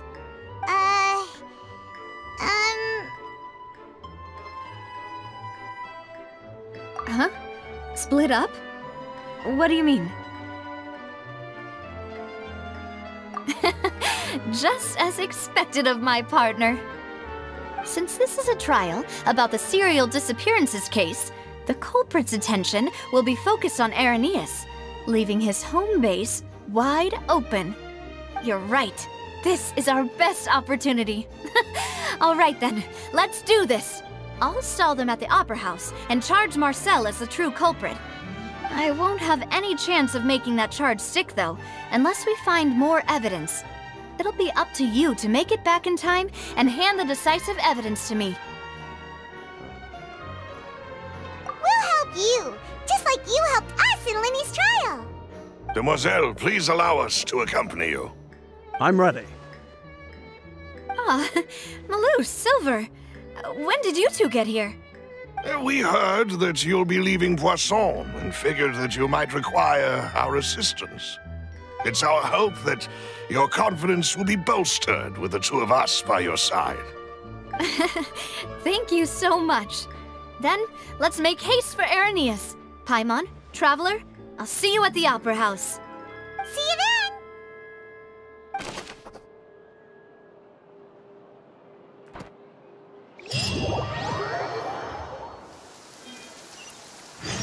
Now that Navia has set out for Irenaeus, we should also get going.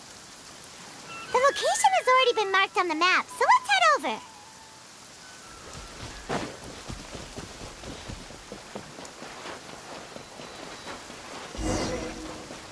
Huh.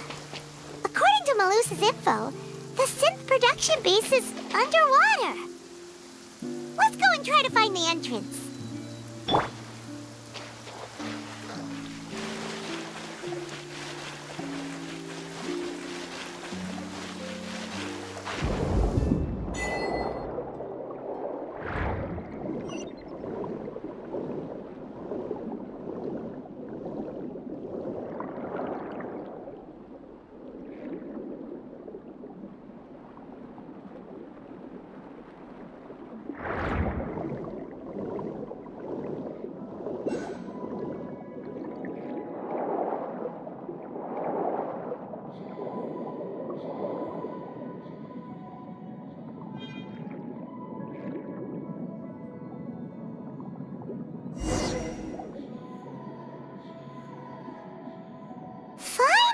Found it!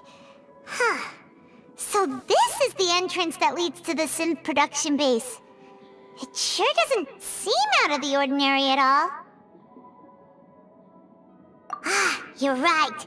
An important place like this is bound to have a ton of protective measures and mechanisms.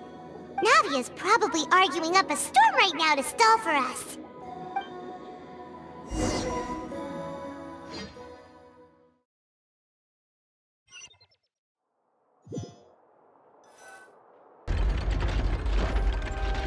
It would appear that I must repeat my question again, Mr. Tartaglia. Do you accept the charge that you are the true culprit behind the serial disappearances case? To be perfectly honest, I don't understand your country's complicated court system, or the reason why I'm being charged with something I've never even heard of. However, I did hear that people who have been charged can choose to participate in a duel to clear their name. Is that right? In which case, as long as I accept the charge, I can have an all-out fight with that champion duelist Clorend, right? I've got to admit, that's one of the most enticing offers I've ever received. When I privately sparred with her last time, she was obviously holding back. Real disappointing. Hey! Don't you understand? You're currently the prime suspect for a major case. This isn't the place for you to be looking for fights. Oh? Sounds like the Hydro Archon wants to lecture me on the ways of the Opera House. Then why don't you duel me too? I'm the kind of student that learns best in the heat of battle. No. That's not what I meant. Alas, it would appear that communication with the defendant is going poorly, and we have made very little progress. In that case, let me explain everything from the very beginning again. The goal of this trial is to determine the culprit behind the serial disappearances case. That case had nothing to do with him! You've got the wrong man! Huh? What's going on? Why is she interjecting again? I told you it couldn't be one of the Fatui Harbingers. Miss Navia, this is the second time you've interrupted the court proceedings. I only tolerated your behavior last time because you were able to provide the court with a key eyewitness. But that was an exception rather than standard court protocol. I can very well charge you with contempt of court for your interjections. Oh, please. Did you ever think I had any respect for this place's pointless theatrics? We can put that discussion aside for now. I'm not here to argue with you. I'm here to charge the true culprit behind the serial disappearances case. And if my charges prove true, then Tartaglia here will be proven innocent by default, correct? Oh, a young lady has charged in and offered to clear my name. How fascinating. Well, I'd gotten half bored to death by all these rules and procedures anyway, so I'll take you up on that offer. So, Your Honor, is there nothing else for me to do now? You may take a seat for now in the audience, but that doesn't mean the suspicions against you have been lifted. Now then, Miss Navia, who is the person you would like to charge instead? That person is...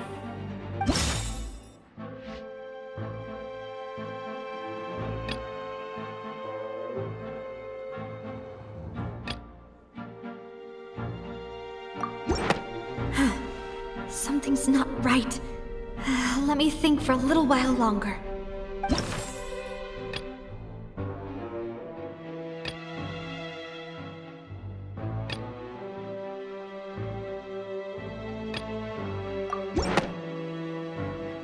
Marcel, the head of Confrérie of Cabrières! Huh? What confrérie? Never heard of them in my life. I've heard of them, but weren't they Spina di Rosula's sister organization? Oh, is this going to be a friends to enemies type situation? Please let me remind you, Miss Navia, that charging someone is an incredibly serious matter. Committing to the charge also means taking on the legal responsibilities associated with it. And if the charge fails, depending on the circumstances, you may also be charged with the crime of making a false accusation. Knowing this, do you still wish to charge this man? Yes, I do. In that case, I declare the charge to be valid. Miss Navia and attorneys, please take your places on the court. Members of the guards, please contact Mr. Marcel right away so that he may stand trial.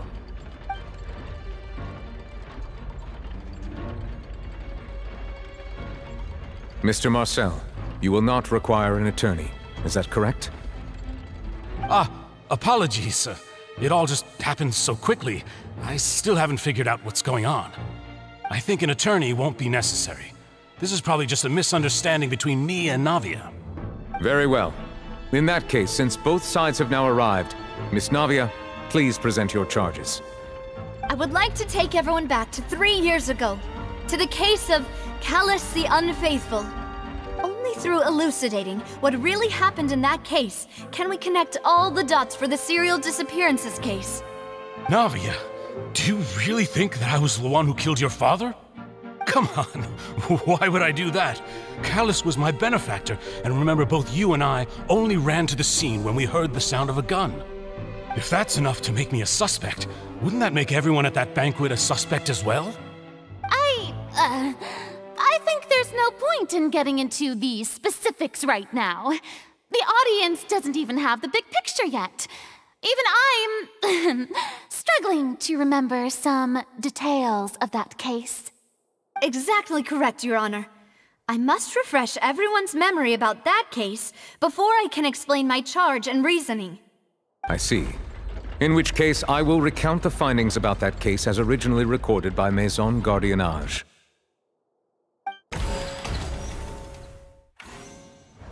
On the day of the murder, Spina di Rosula hosted a large banquet in a countryside estate owned by the Confrérie of Cabrières. During the banquet, all attending guests heard 2 gunshots from the courtyard. When the guests arrived at the scene, they found the primary suspect, Callus, holding a gun, while his acquaintance, Jacques, lay dead from a gunshot wound. The guards' investigation did not recover any other firearms from the scene. As a result, they concluded that the suspect's first shot must have missed, while the second must have taken Jacques' life. The suspect did not dispute this conclusion, and also declined to defend himself in court. Instead, he chose to prove his innocence through a duel. Callus was defeated by champion duelist Clarande in the ensuing duel, and soon succumbed to the injuries.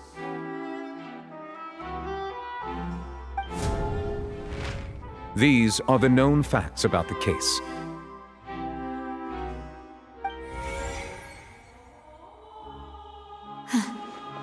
The one with the motive to kill was Jacques, not my father.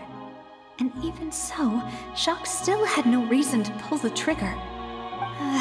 In truth, the third person shot Jacques first, and was shot in turn by my father when my father seized the gun from him. After that, the true culprit turned the third person into water, erasing all traces of him from the scene. Thank you for the summary, Your Honor. Of course, the guard's conclusion appeared quite sensible to us at the time. However, we should revisit the case now that we've gained new information about the abilities of water from the primordial sea.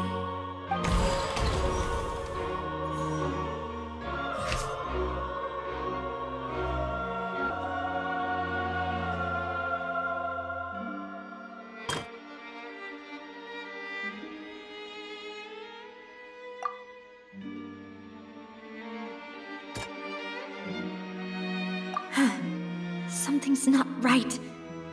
Let me think for a little while longer.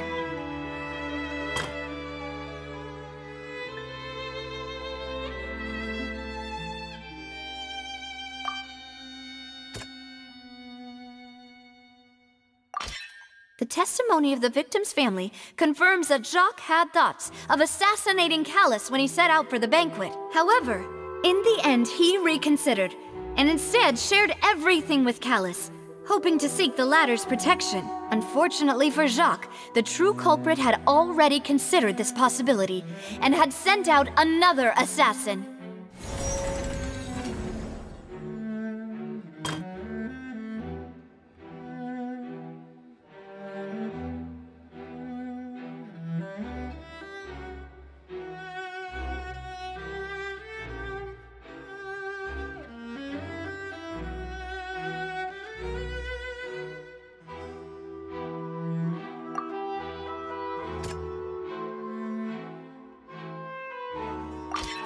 This assassin first shot Jacques, then turned to shoot Callus, only for Callus to wrestle the gun from him and kill him instead.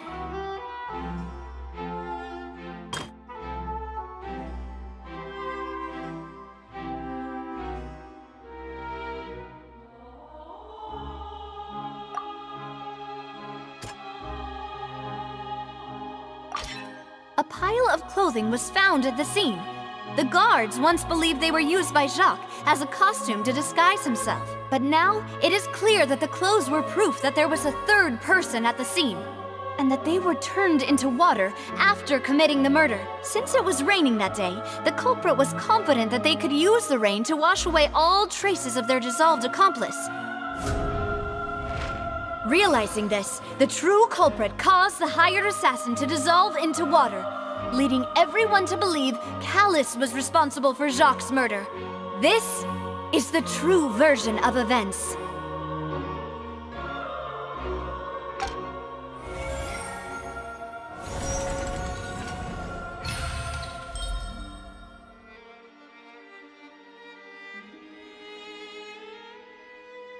Ah, so that's what happened.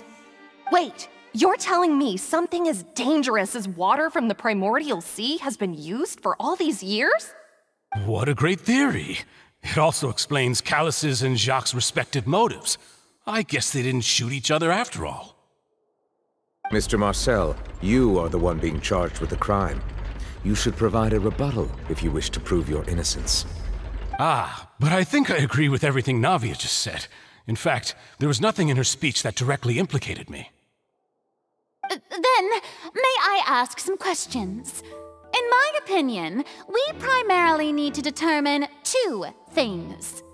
One, do you have the evidence to back up your claims?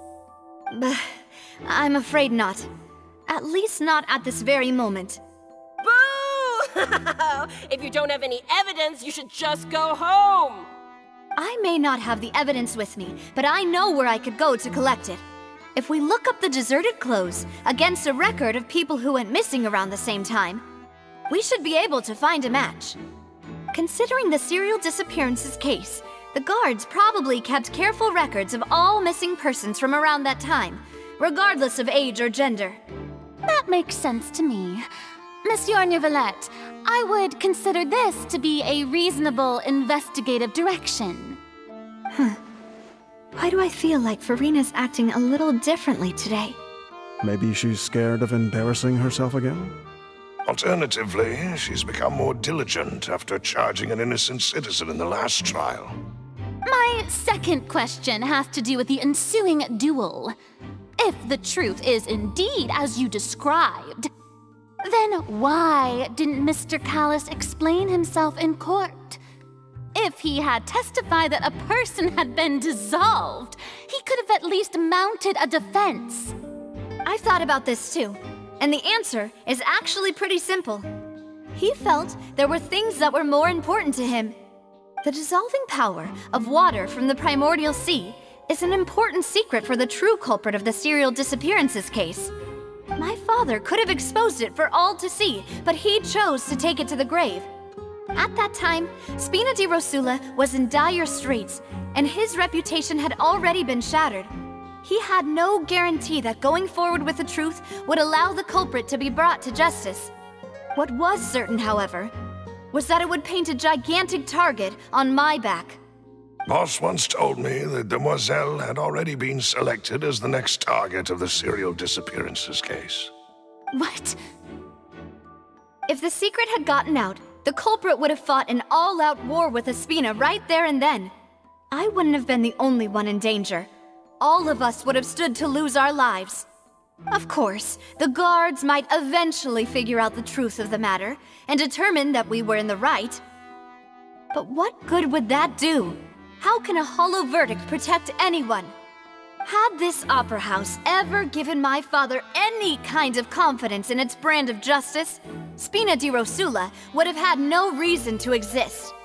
But by staying silent, we retained the ability to deter our opponents and continue the stalemate. I was able to become Spina di Rosula's president, which made me harder to target, as well as giving me more time to grow and learn.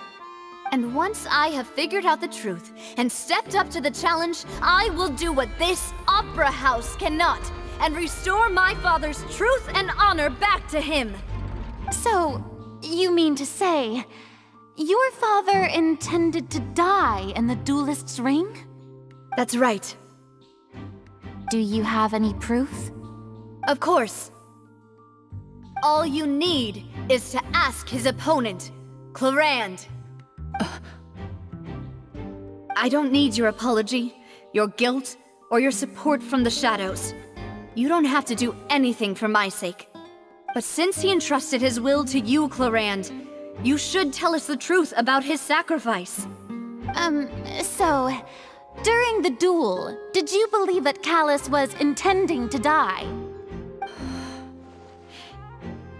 Yes, I did. As a champion duelist, I've fought many battles and taken a countless number of dishonored lives. In my line of work, I've seen all kinds of people give their all for the faintest hope to continue living. Some were determined, others passionate, and some even manic and twisted. Just one look and I can tell if a duelist is hoping to live or if they're looking to die.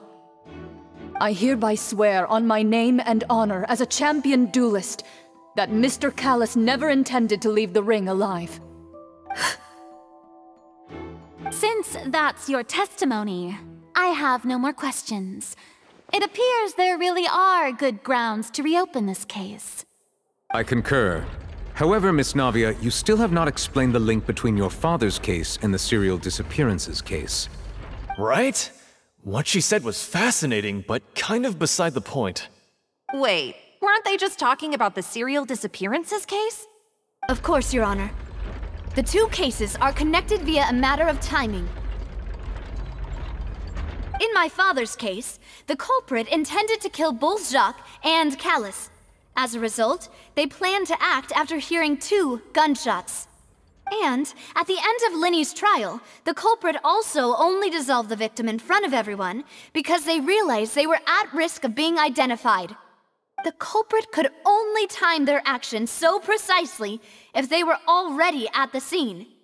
Coincidentally, Marcel attended both the banquet and the trial.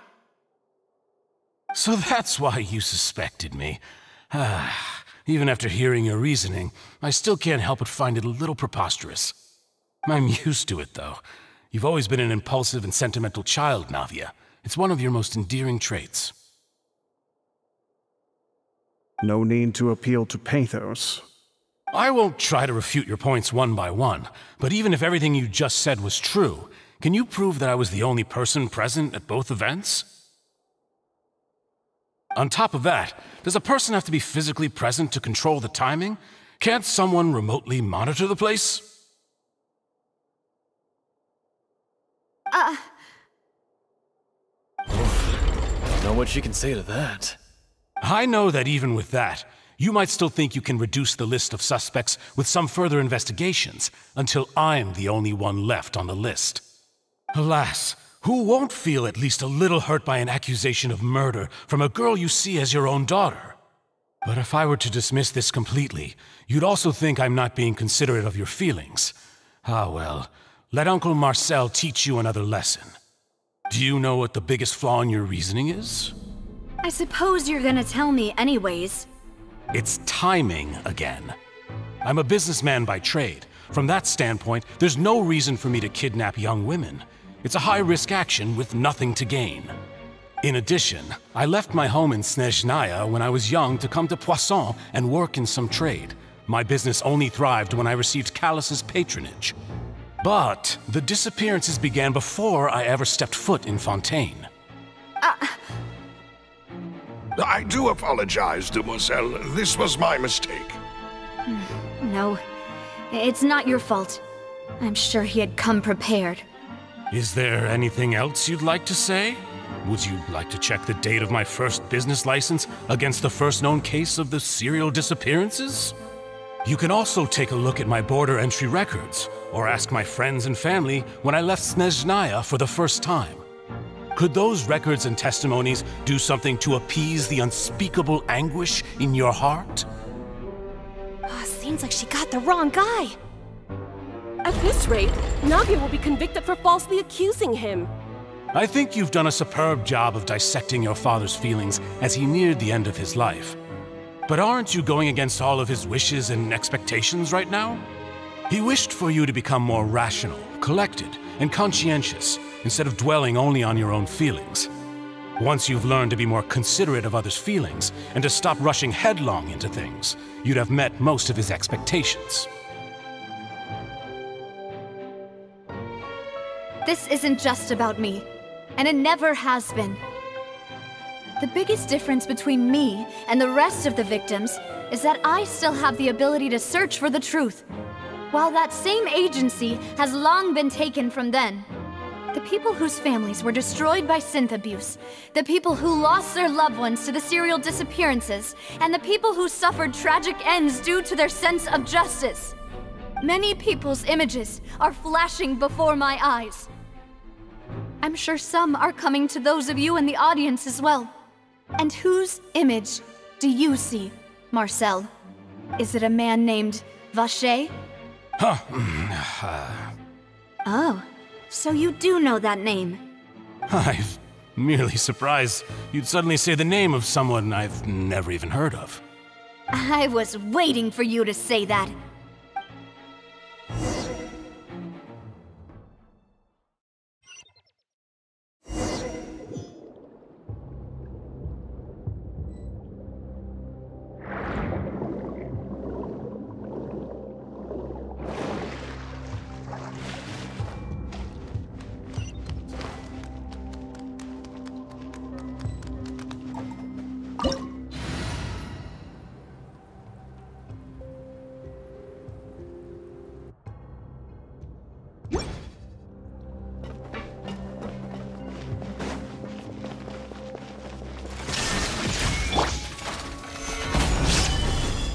Come on out.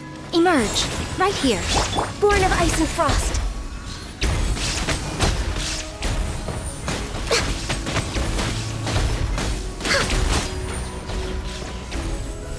Next on the agenda...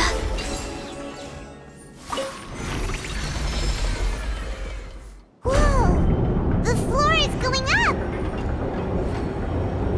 Is it because of this mechanism in the middle? That guy really prepared a lot of stuff for this place.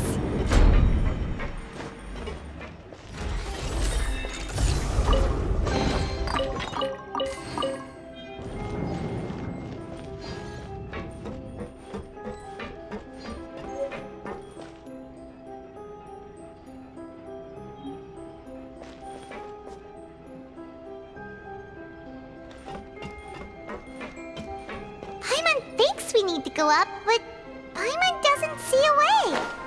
Let's take a look around. Maybe we'll find a hidden mechanism that'll show us the way up.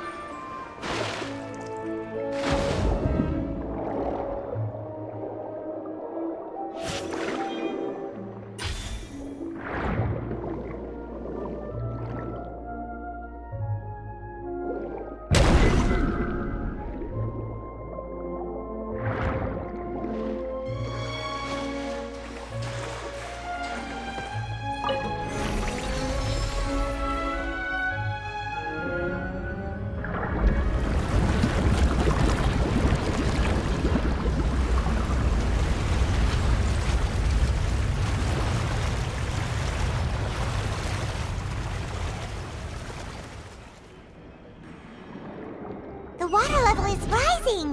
Now we can swim to the top! But this is still a ways away from where we need to go.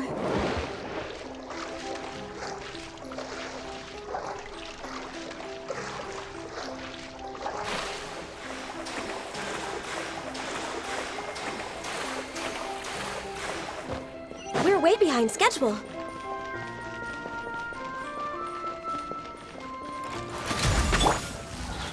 Solidify! Right now, emerge. Right here. I'm always watching. Emerge. Illusion shattered! Now you shall perish!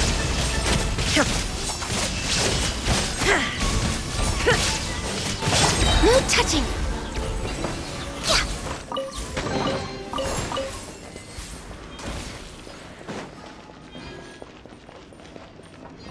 Healthy body, healthy mind.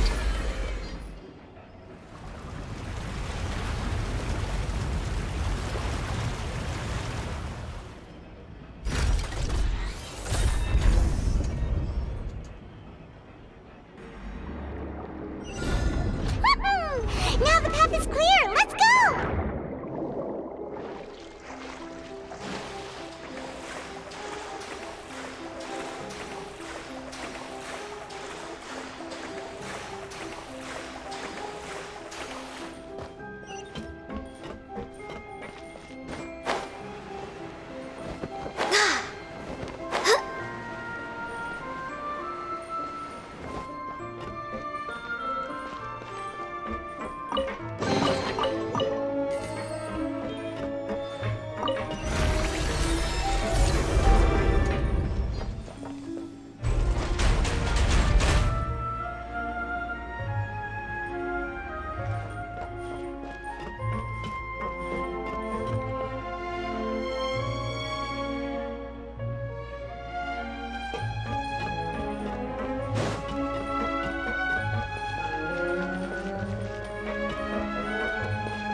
have order!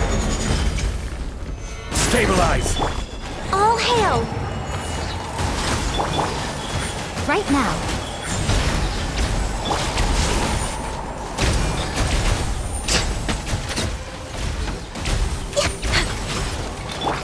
Shine down! Torn to oblivion!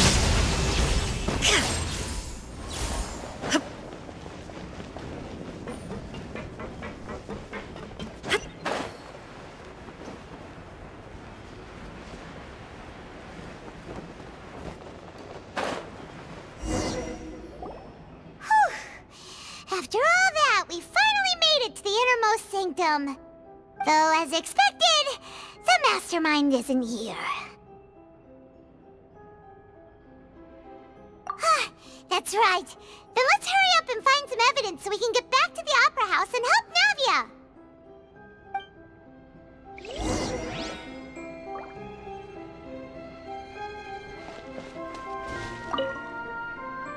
What's all this? Aw, it's a bunch of really cute things! Pink accessories, a hair tie, a necklace, even a makeup box!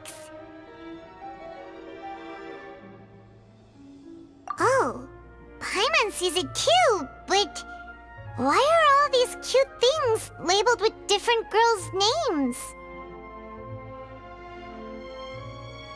Huh? You mean the girls from the serial disappearances? They were brought here? And then they were turned into water. And all the boxes of things. These names. That means... Oh, this is terrible.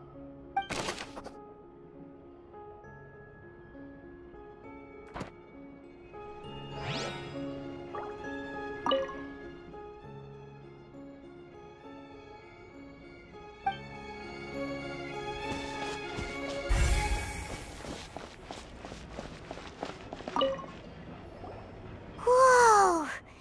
There's so much synth here! And so many bottles of ingredients that probably just contain the waters of the primordial sea.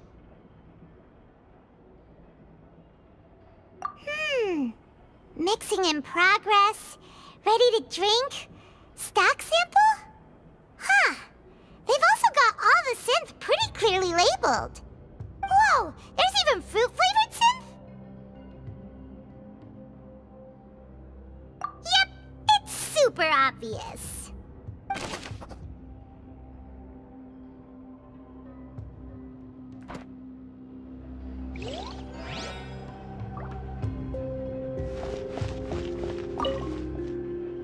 What's this over here?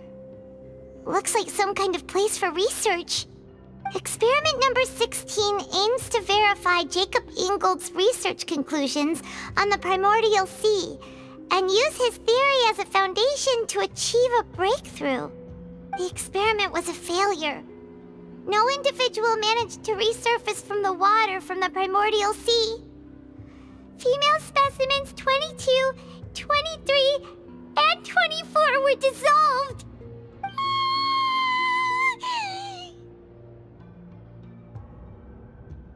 Sorry, Traveler. Paimon will try her best. It's just that Paimon's never read something so scary before. How can someone write something that terrible in such a matter-of-fact tone? You read the rest. Paimon's too scared to keep going.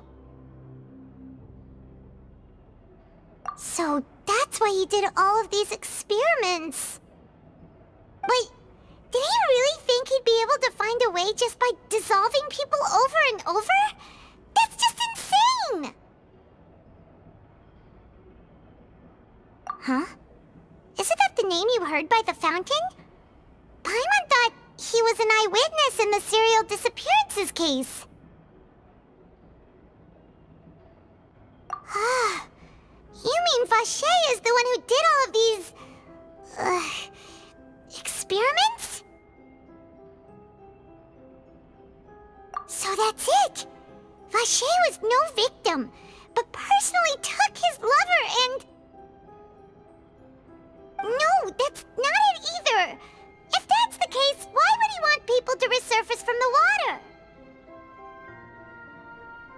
In any case, Paimon will write it settle down.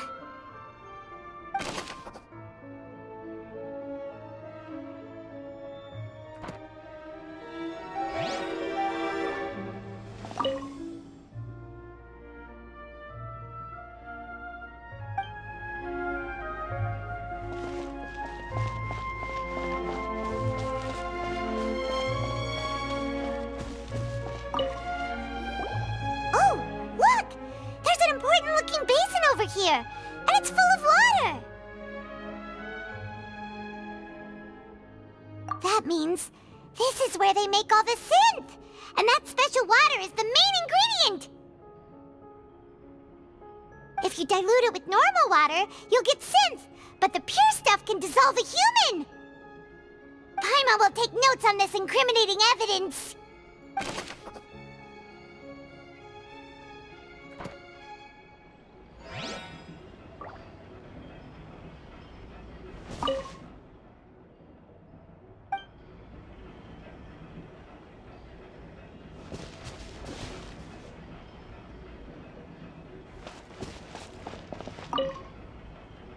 Let's see what's written here. Nothing escapes Detective Paimon's eyes. Callus. Navia's father. Oh, this seems to be an investigation report on him.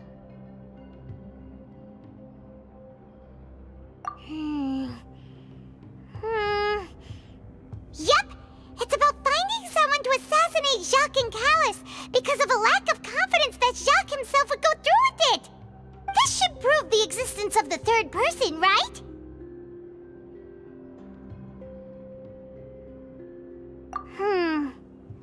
We still have not determined the exact content of the key information Callus has passed on to certain members of his organization. The old dog's a real menace to deal with. Even if he abides by the promise he's made to us, he will still have the upper hand. He can act whenever he wants to make our lives miserable. The only option left is to remove him from the picture entirely. I concur. Let's send someone to kill him. He won't declare war as long as we don't touch Navia. Oh, seems like we've got a bunch of correspondence between the higher-ups.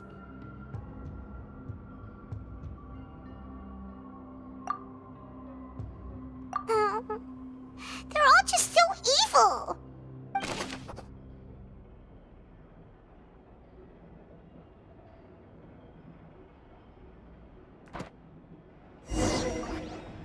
We've looked at almost everything here, and it seems like our theories were spot on, but... yeah, we haven't found anything that reveals his true identity. No wonder even Nervalette wasn't able to find anything. Whoever it is probably destroyed everything to do with that name a long time ago. That way, even if we bring all this back to the opera, we won't be able to identify the true culprit. Sure thing. Paimon won't admit defeat to this guy either.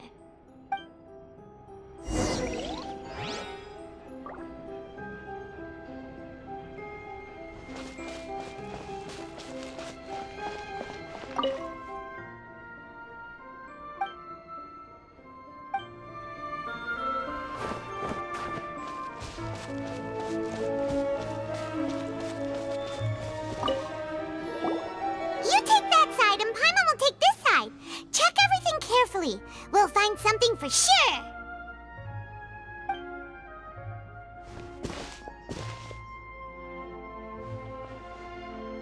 Ugh. Nothing at all. And Paimon can't even find snacks either.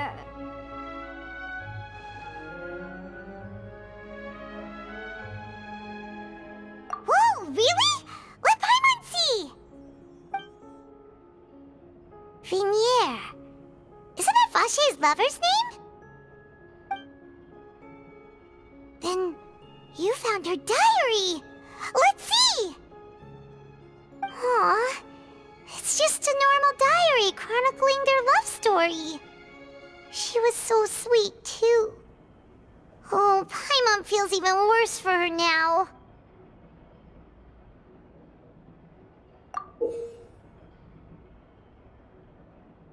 so many! A whole page's worth! But they're all crossed out. Was she unhappy with all of them? The final name she decided on was... Marcel. Wait, but Marcel's pretty old. Has this case been going on for so long that he's Vacher and Vinier's grown son?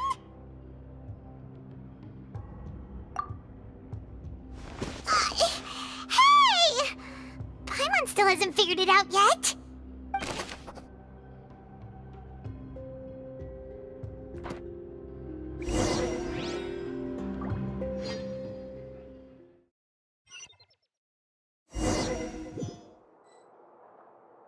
And whose image do you see, Marcel? Is it a man named Vacher? Oh, so you do know that name. I'm merely surprised you'd suddenly say the name of someone I've never even heard of. I was waiting for you to say that. Navia! We're back! As expected of my partner. I just knew you'd return in the nick of time. Just how often do you intend to flout the rules of this court? It's all right, Monsieur Nervalette. Given their confidence, I expect they've found the crucial evidence.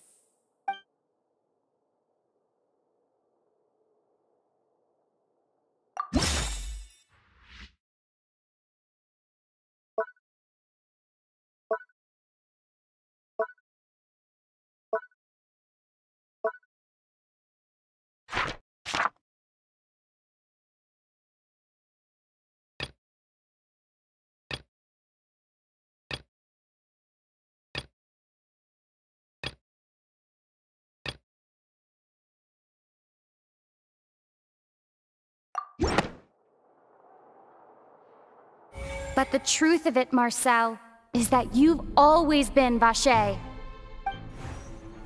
Huh? We've investigated your lair and we already know everything! After your lover, Vinier, was dissolved, you kept abducting young women to experiment on the hopes of bringing her back to you! You even created Marcel as a new identity and destroyed all records of your past as Vacher! So that's it. Even the villains in opera performances rarely go that far. And with that, Marcel's motive has now been established. This information regarding your past also dismantles your prior timing defense. Well, Marcel, do you know where you went wrong? You fixated your gaze on the lover that passed away, instead of paying attention to the living people around you. So, you never noticed how we changed, or how we grew as individuals. You also never understood Boss's real expectations for his daughter. Or our determination to see things through. Your determination. Mr. Marcel, please speak up now if you would like to defend yourself. Otherwise, the trial will move on to the next stage. Do you really think I wanted to do any of this? Pay attention to you? What for? Have you ever paid attention to me? Ever empathized with my pain? Ever known how it feels to watch the love of your life dissolve right in front of your eyes? No one helped me.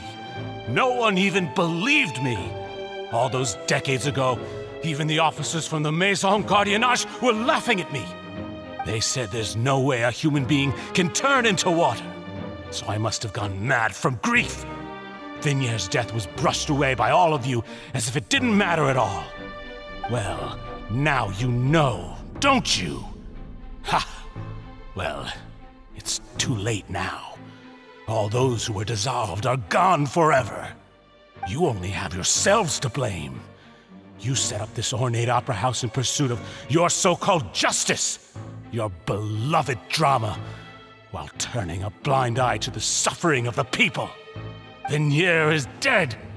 We promised each other that we would always be together. Wherever she goes, I will follow. But I'm not from this blasted place, so I can't be dissolved, no matter what I do.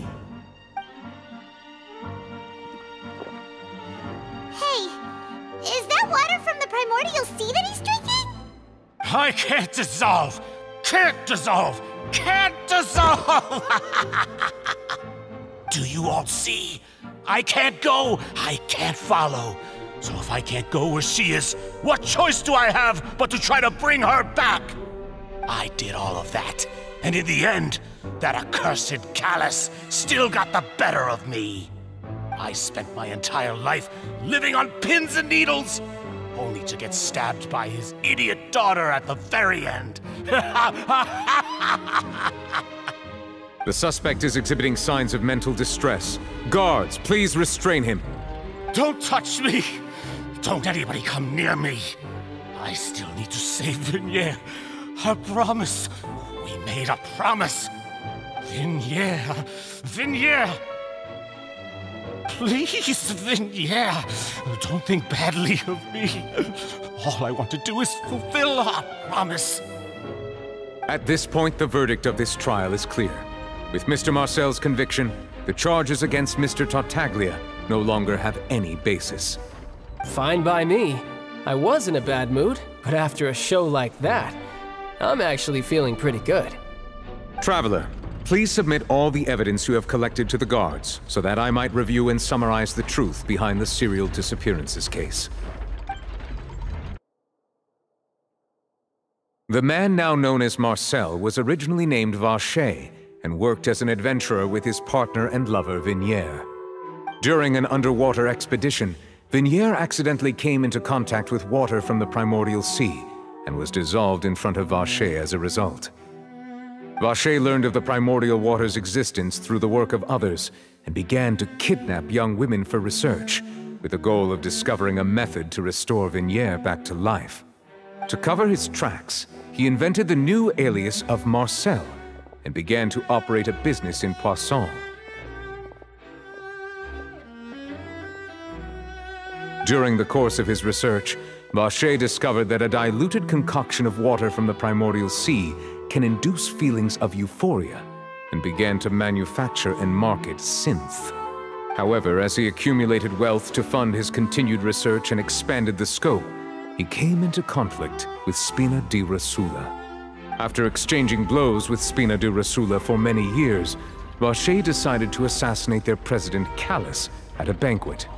Although the assassination did not go as Vacher expected, he was able to turn Callus into the murder suspect by dissolving the assassin he sent to the scene. And just recently, Vacher attempted to frame Linny as the culprit of the serial disappearances case, using a similar method. However, his attempt to frame Linny failed, and the power of water from the primordial sea became public knowledge. This case also exposed enough of Vacher's machinations that he was eventually successfully charged in court. Thus concludes the enigmatic history of the serial disappearances case, with the truth revealed to all.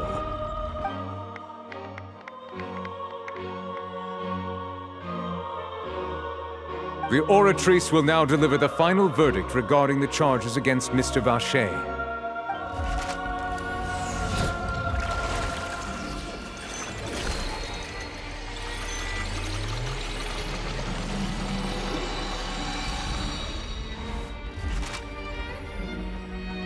According to the judgment of the Oratrice Mécanique d'Analyse Cardinale, Mr. Vacher is guilty. Guards! Take Vacher away. Good. It's what he deserves. With that, the serial disappearances case is over now. We really just witnessed history.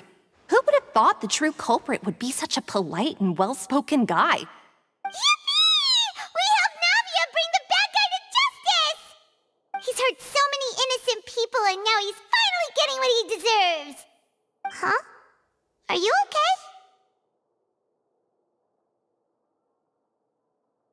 okay? Demoiselle, you were absolutely brilliant. The day our late boss had always hoped for has finally come. You can rest easy now, knowing justice has been served. Yeah. It's finally over. It's all thanks to you guys. And my partner. See, Papa? Spina di Rosula's still doing well with me at the helm. Well now, hasn't this been a most delicious piece of drama? The villain has been caught, justice has been served, past wrongs have been righted, and it's a big ol' happy ending. Since it's been such a great show, I'll just let the false accusations against me slide. Either way, I've still got some business to attend to. So, if you'll excuse me... Please wait just one moment, Mr. Tartaglia. What now? None of this has anything to do with me. According to court protocol, since this trial was initiated due to a charge against you, a verdict must also be made regarding the initial charge before the trial can conclude. Oh, come on. Is this really necessary? Haven't you already caught the real criminal? Isn't it time for side characters like me to exit stage left? Please respect the laws of Fontaine. This has always been the rule. All right, but this sure is a lot of hassle. All I need to do is stand over there, right? Let's just get this over with. Through evidence presented in the public trial that was just held, it has been established that Mr. Tartaglia has no direct connection to the serial disappearances case. The guilty party has been identified, and thus it is logical to suppose Mr. Tartaglia is innocent of the charges. We now turn to the Oratrice Mécanique d'Analyse Cardinale to render the final verdict on the charges.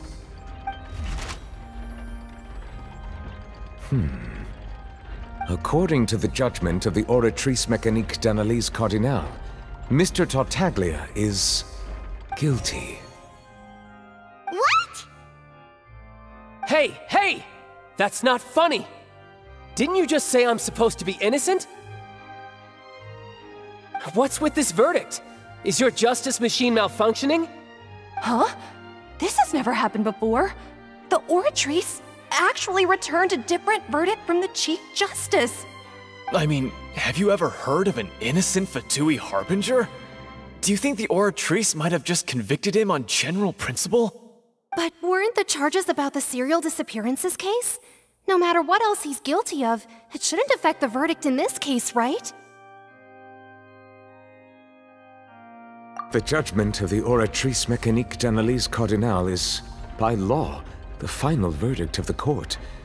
We must accept the guilty verdict. Guards, please take the suspect into custody per court protocol.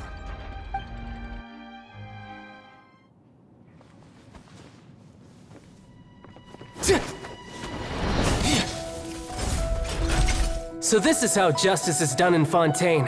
What a joke. You've got your rules. Well, I've got mine too!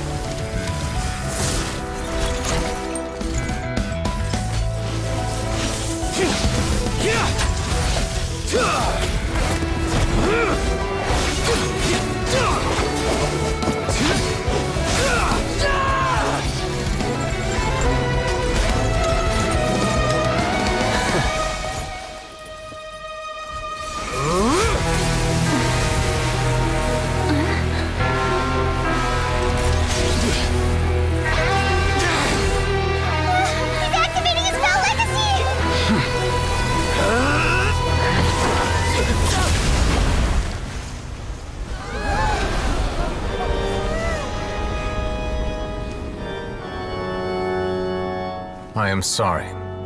If you have been wronged, we will find the truth. But the rules of the court must be upheld.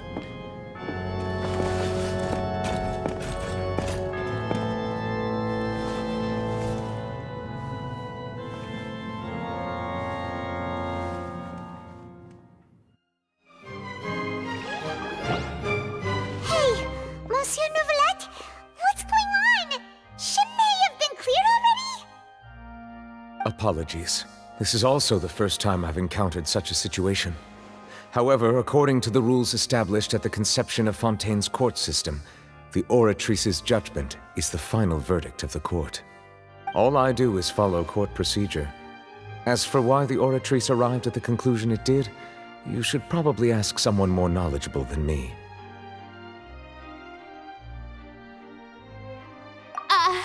Why are you looking at me?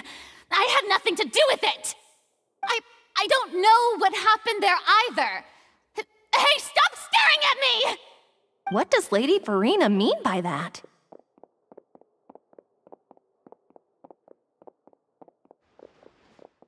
She says she has no idea either, but that's impossible. Didn't she create the Oratrice herself? Yeah, so are the verdicts reliable or not? Can results like this really be called justice?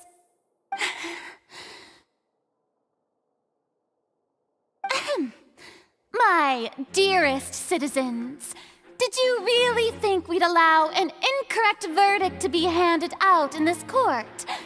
Did you really believe that the judgment could be mistaken or be the result of some sort of random mishap? Don't tell me you thought even I had been blindsided by the Oratrice's result. But the way she looked just now, it was pretty obvious she had no idea what was going on. However, given the state of things, I shall give you an explanation. Everything that just took place, including my supposed shock and bafflement, was a part of an elaborate performance, with every action meant to stir up drama and excitement.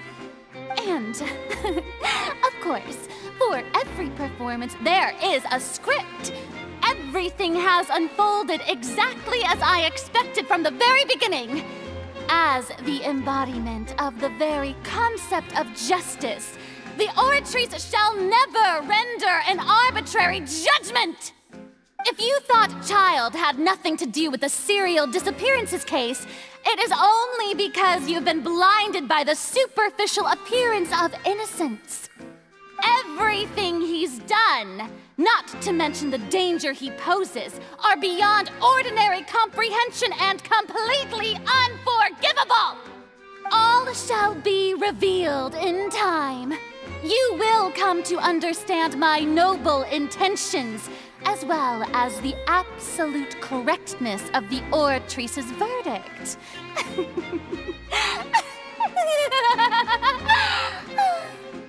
Now, having said that, although I hate to leave things hanging in suspense, it is now time for this performance to end.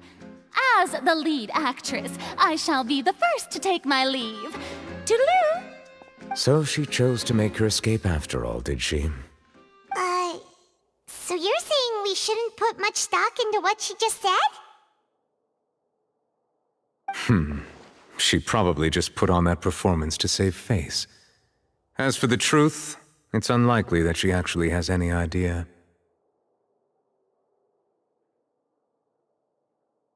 However, please be assured that I will continue to investigate this case in a personal capacity. Just as I promised, if the judgment has been incorrect, we will do our utmost to clear his name. All right. Even though we feel pretty badly for him, we'll take your word for it for now. After all, he's done plenty of bad stuff, so he should have known he'd go to prison someday, right?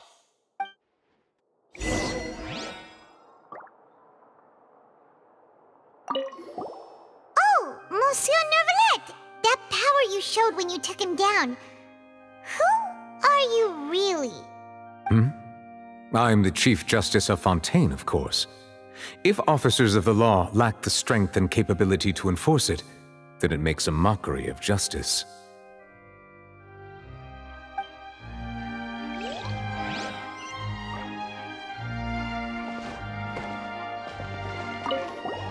Oh, Monsieur Neuvillette! That power you showed when you took him down. Who are you really? I'm the Chief Justice of Fontaine, of course.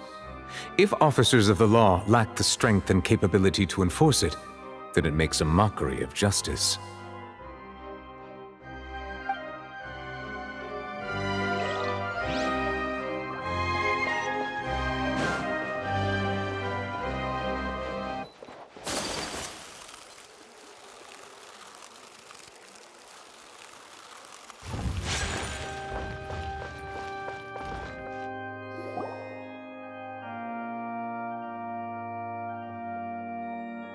Hey, what are you doing? Quick, stop him! Traveler! Hey, Traveler!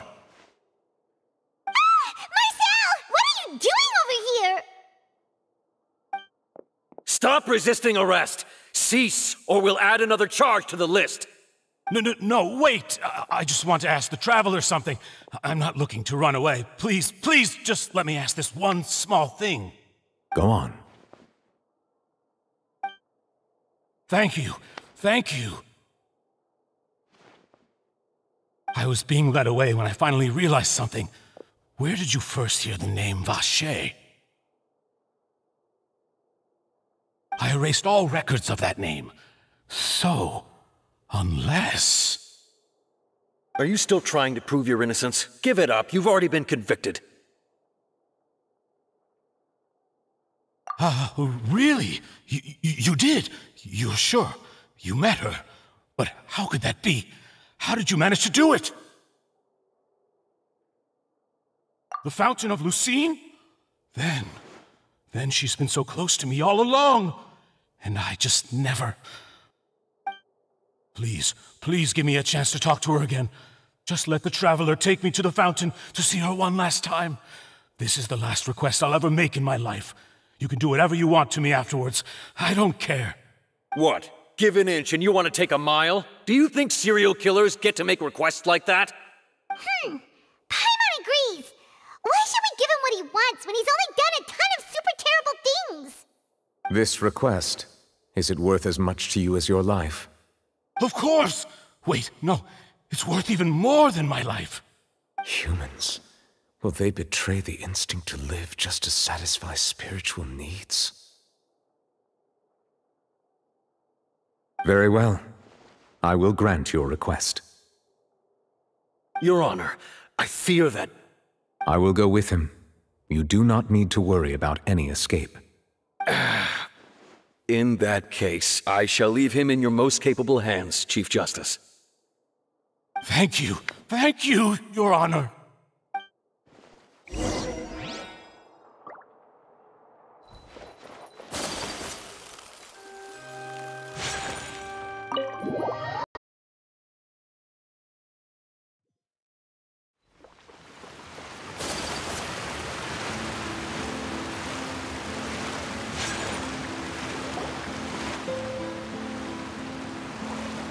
Is this the place?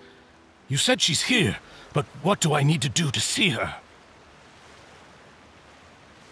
Yeah, and even Paimon could hear her after drinking that thing. Didn't you just drink a lot of it on the stage as well? Oh, in that case... Vache! Ah! Yes, that's it! So you heard it too!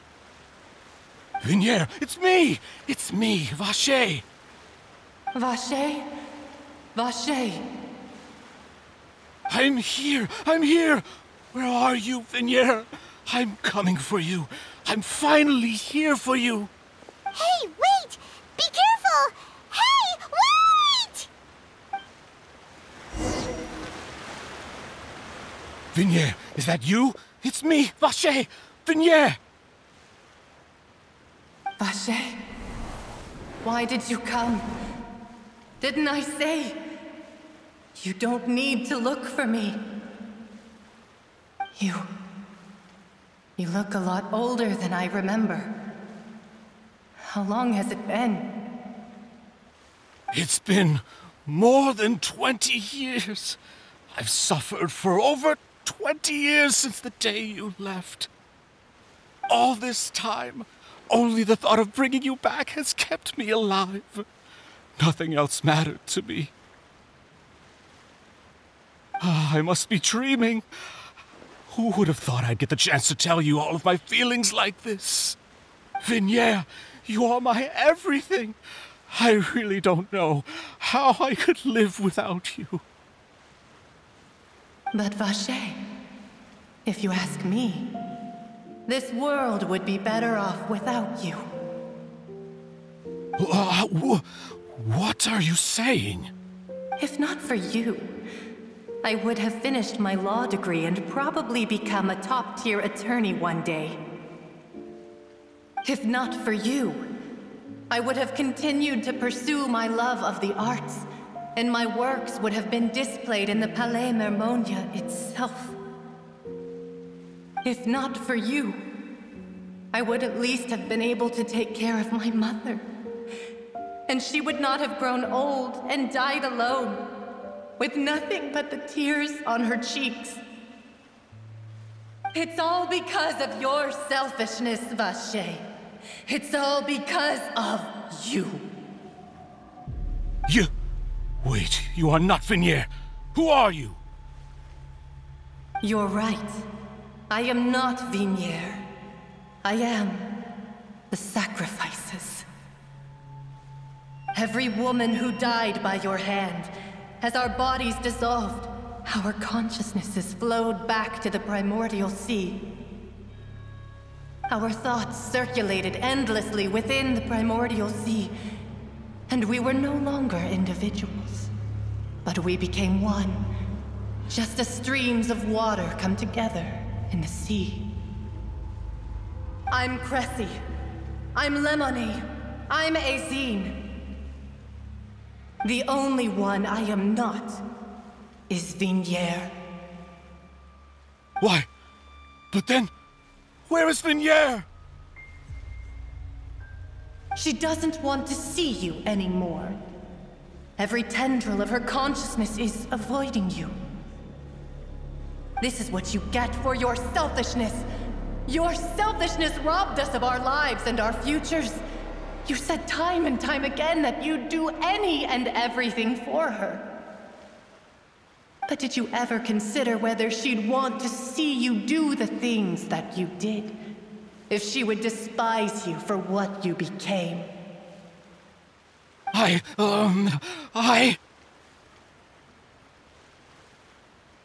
You are a liar, a heartless murderer, and a cowardly narcissist. The only thing you are not is Vignier's beloved. From the moment your first victim died and her consciousness merged with Vignier's, she has had nothing but pure hatred for you.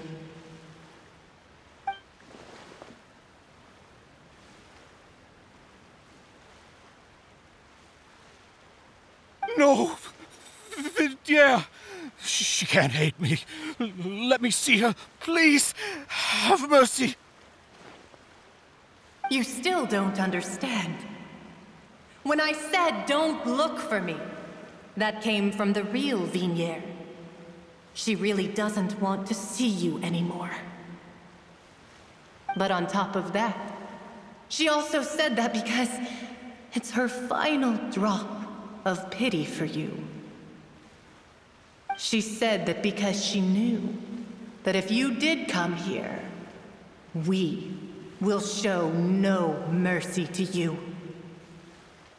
Vache. Vache? Vache?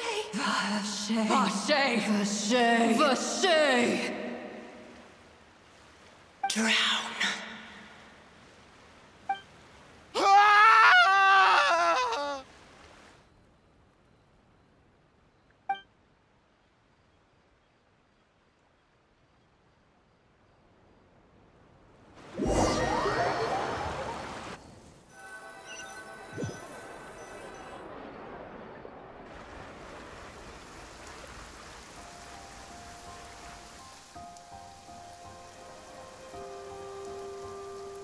Finally, we have some time to do shopping. Gosh, it's really been a long time since we've been able to relax. Huh. Well met, partner. I knew something great was going to happen when I woke up in such a good mood today. Even this weather can't put a damper on the demoiselle's mood. It's a pleasure to see you both again. Oh, hey, Navia! It's been a few days. Paimon's already started to miss you. Oh, now that I believe. I'm easy to work with and always bring home the bacon. Who wouldn't treasure having a partner like me? Sounds like you're really enjoying life these days, Navia. What have you been busy with since the trial? It's just been one thing after the other. I've been making non-stop trips between Poisson and the courts in Sen. Everyone from Spina di Rosula organized a memorial for my father. We never held a memorial when he first died, since everyone knew that even if we held one back then, no one was going to come. This time, though, everyone in Poisson, and even many people from the court, all attended. So his name's definitely been cleared now. That's what we like to hear. It's been the dearest wish of Demoiselle all along. That blasted stubborn fool.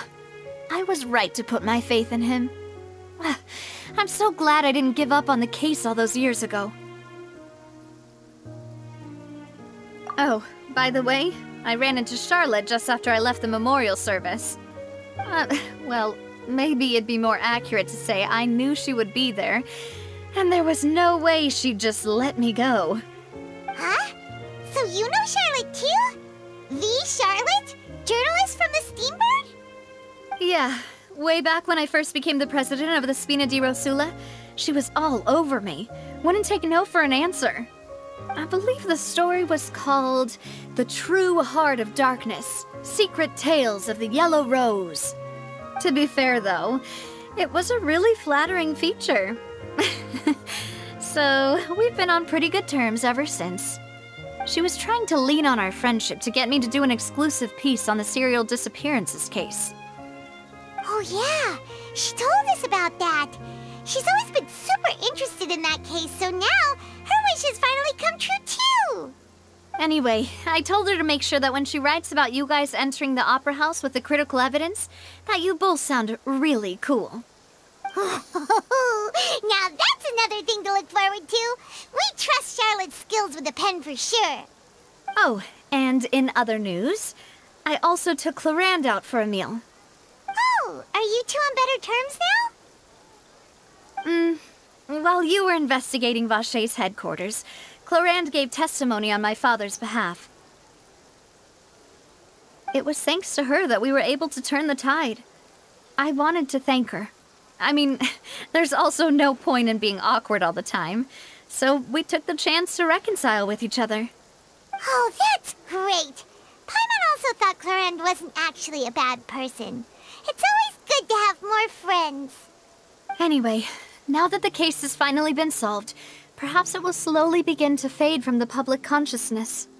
Oh, actually, there's still one last thing I need to do. What is it? I should pay a visit to my father's grave, and tell him the truth of what happened, as well as how it all ended. And on top of that, just how much people still look up to him, to this day. That includes me, too. Miss Navia. Indeed.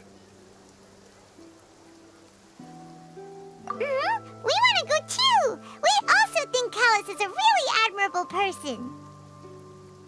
Sure thing. I'd like you two to share the moment with me. After all, without you, there might not have been such a positive ending. And in that case, everyone, let's be off. Considering the recent weather, we'll be lucky if we can reach Poisson before dark. Yeah, you're right. It's been raining non-stop for a few days now.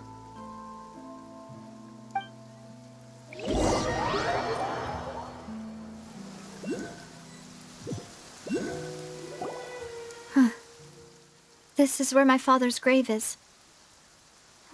To be perfectly honest, even I haven't been back here for a long time. Huh? There's someone there already. Wait, that figure. It can't be... Hmm? Isn't that Neuvillette? Why would the Chief Justice be here? Huh? Navia?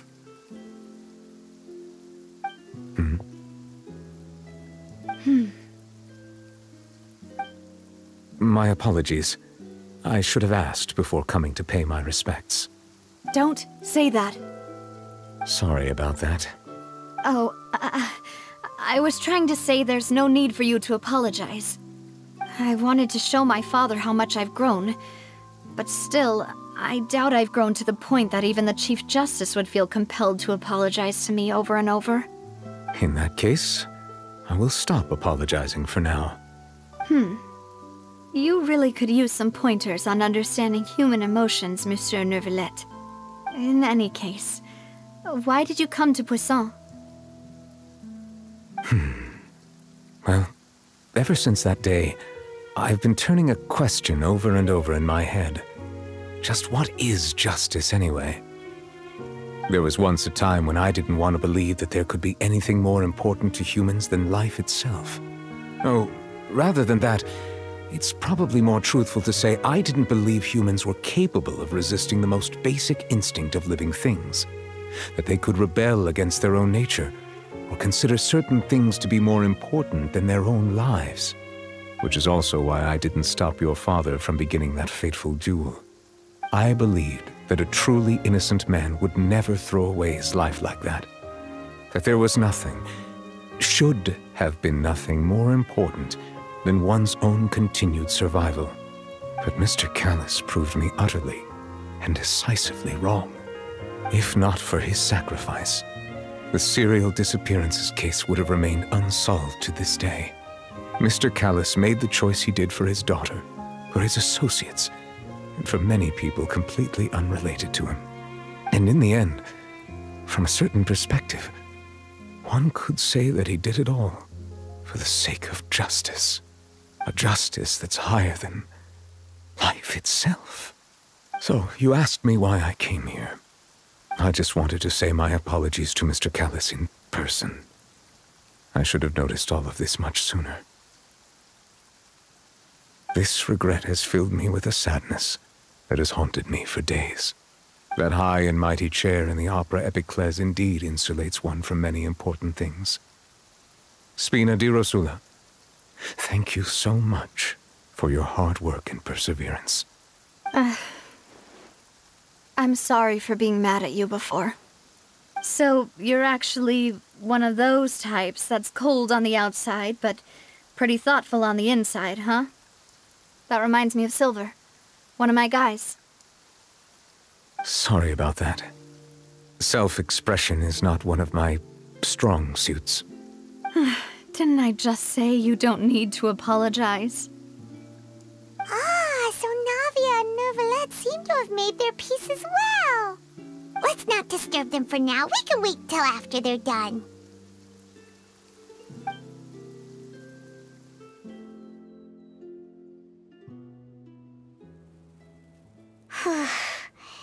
Paimon's never paid respects at someone's grave before. Did Paimon do anything rude there?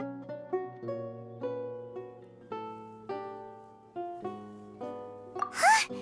Oh, Paimon didn't know that was a thing. But Paimon doesn't know what she would do if she can't fly. Oh no. Paimon hopes Miss Navia won't be too mad. Anyway, Neuvillette is still standing around there. It's not often that we can catch him alone like this, so why don't we go talk to him for a bit? If we can't talk to Lady Farina, we can at least talk to him, right?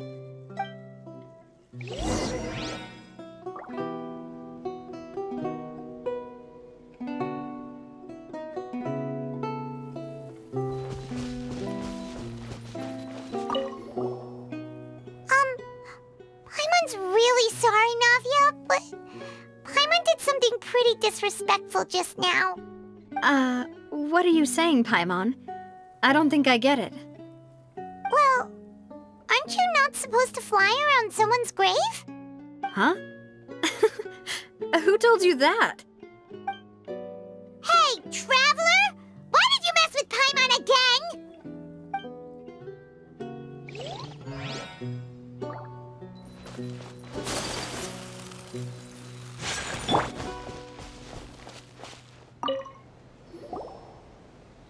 Oh, it's you two. Did Miss Navia invite you to come pay your respects to her father? Mm-hmm. We ran into Navia on the streets today, so we just followed her here. I see. Then is there something that I can help you with? Well, it's pretty hard to run into you like this, since you're usually super busy. So we figured we could try to ask you a few questions, if that's okay. Please feel free. Though outsiders, you helped us solve one of the greatest mysteries in Fontaine, and it would be my pleasure to return the favor.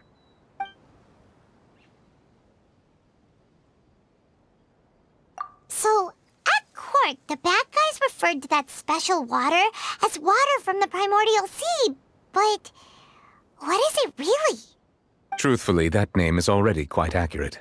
I can only surmise that Vache and his ilk only learned of its nature and existence after extensive research. There used to be a special sea on the surface of this planet. The nature of its seawater was rather different from that of the sea we know today. Most of Tevat's life forms were first born in that special sea. You could say it nurtured much of the life on this planet. Huh. So it really was where everything began. It makes sense to call it primordial then. But today, the primordial sea no longer exists on the planet's surface. What Vache discovered must have been some kind of special case, or a remnant from a truly ancient age. Huh. So that's how it is. Oh, you really know everything, Monsieur Neuvillette. But if that's the case, then why would people, at least people from Fontaine, dissolve in that kind of water? Indeed. Why would the primordial sea, which was known to engender and nurture life, suddenly reverse itself and devour life instead? To be frank, that also doesn't match my understanding of this world and its laws. There must still be some unknown secrets around the people of this land. Is there anything else you'd like to ask me about?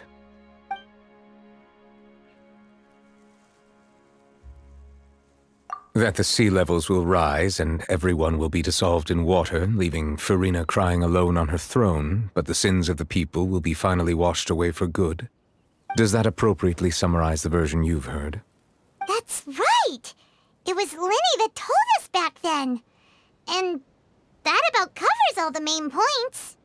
Yes, up to the present, I think we reached a point where we have no choice but to confront this prophecy directly. Rumors have it that this prophecy is rooted in the last words the former Hydro Archon left to the world before she passed away. A prophecy? Of the former Hydro Archon? Wow. This is the first time that we've ever heard of it. 2 parts of the prophecy have already proven correct. The rising sea levels and the ability of the people of Fontaine to be dissolved. We should be more vigilant and stay on the watch for further signs. Speaking of the prophecy, Farina has also always taken it quite seriously. Indeed, she has been collecting information and intelligence from across Tevat for this purpose. If the rumors were true, then perhaps this prophecy is the conundrum left to Farina by her predecessor. But with Farina being the way she is, can we really trust her to solve it? Is there anything else you'd like to ask me about?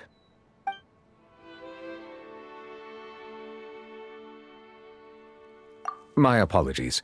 My investigation has still not reached its conclusion. However, I still believe the judgment of the Oratrice was not rendered arbitrarily. Huh? But you also said you thought he was innocent. For many years, I have been quite aware that the Oratrice does not simply mechanically repeat the verdict that I give on each case. As a divinely created mechanism, the people's unified faith in the concept of justice is integrated into it. Not only can it produce the incredible power of indemnitium, but it likely also possesses other traits, such as self-awareness. Which is all to say, I have been prepared for a situation like this for a long time. Huh. So when Linny told us that he heard a human voice from the room where the Oratrice's core is stored... I was not aware such a thing had occurred. Perhaps that could serve to prove my conjecture. I will add that to the list of items to investigate. In any case, I am inclined to believe that the Oratrice does have a methodology all its own.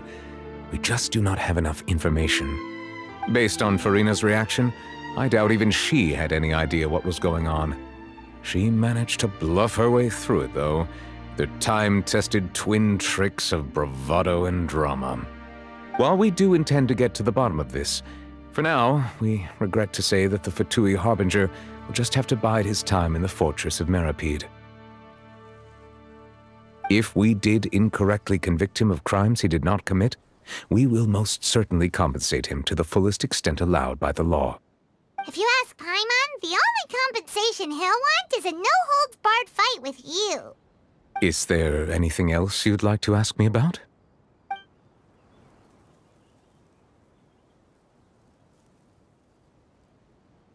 Your sibling? Another blonde-haired traveler? I'm sorry, but I've never seen anyone who matches that description. If he ever stepped foot in Fontaine, I'm sure he followed our laws to the letter, and had no reason to appear on the stage of the opera Epicles. Is there anything else you'd like to ask me about?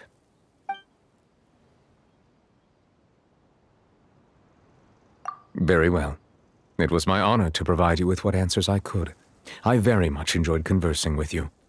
It will soon be time for me to leave this blissful tranquility behind and return to Palais Memoria.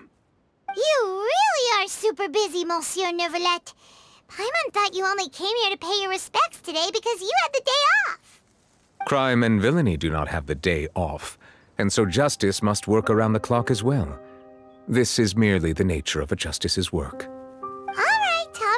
You've got a point. Huh? Paimon just noticed that the rain has stopped.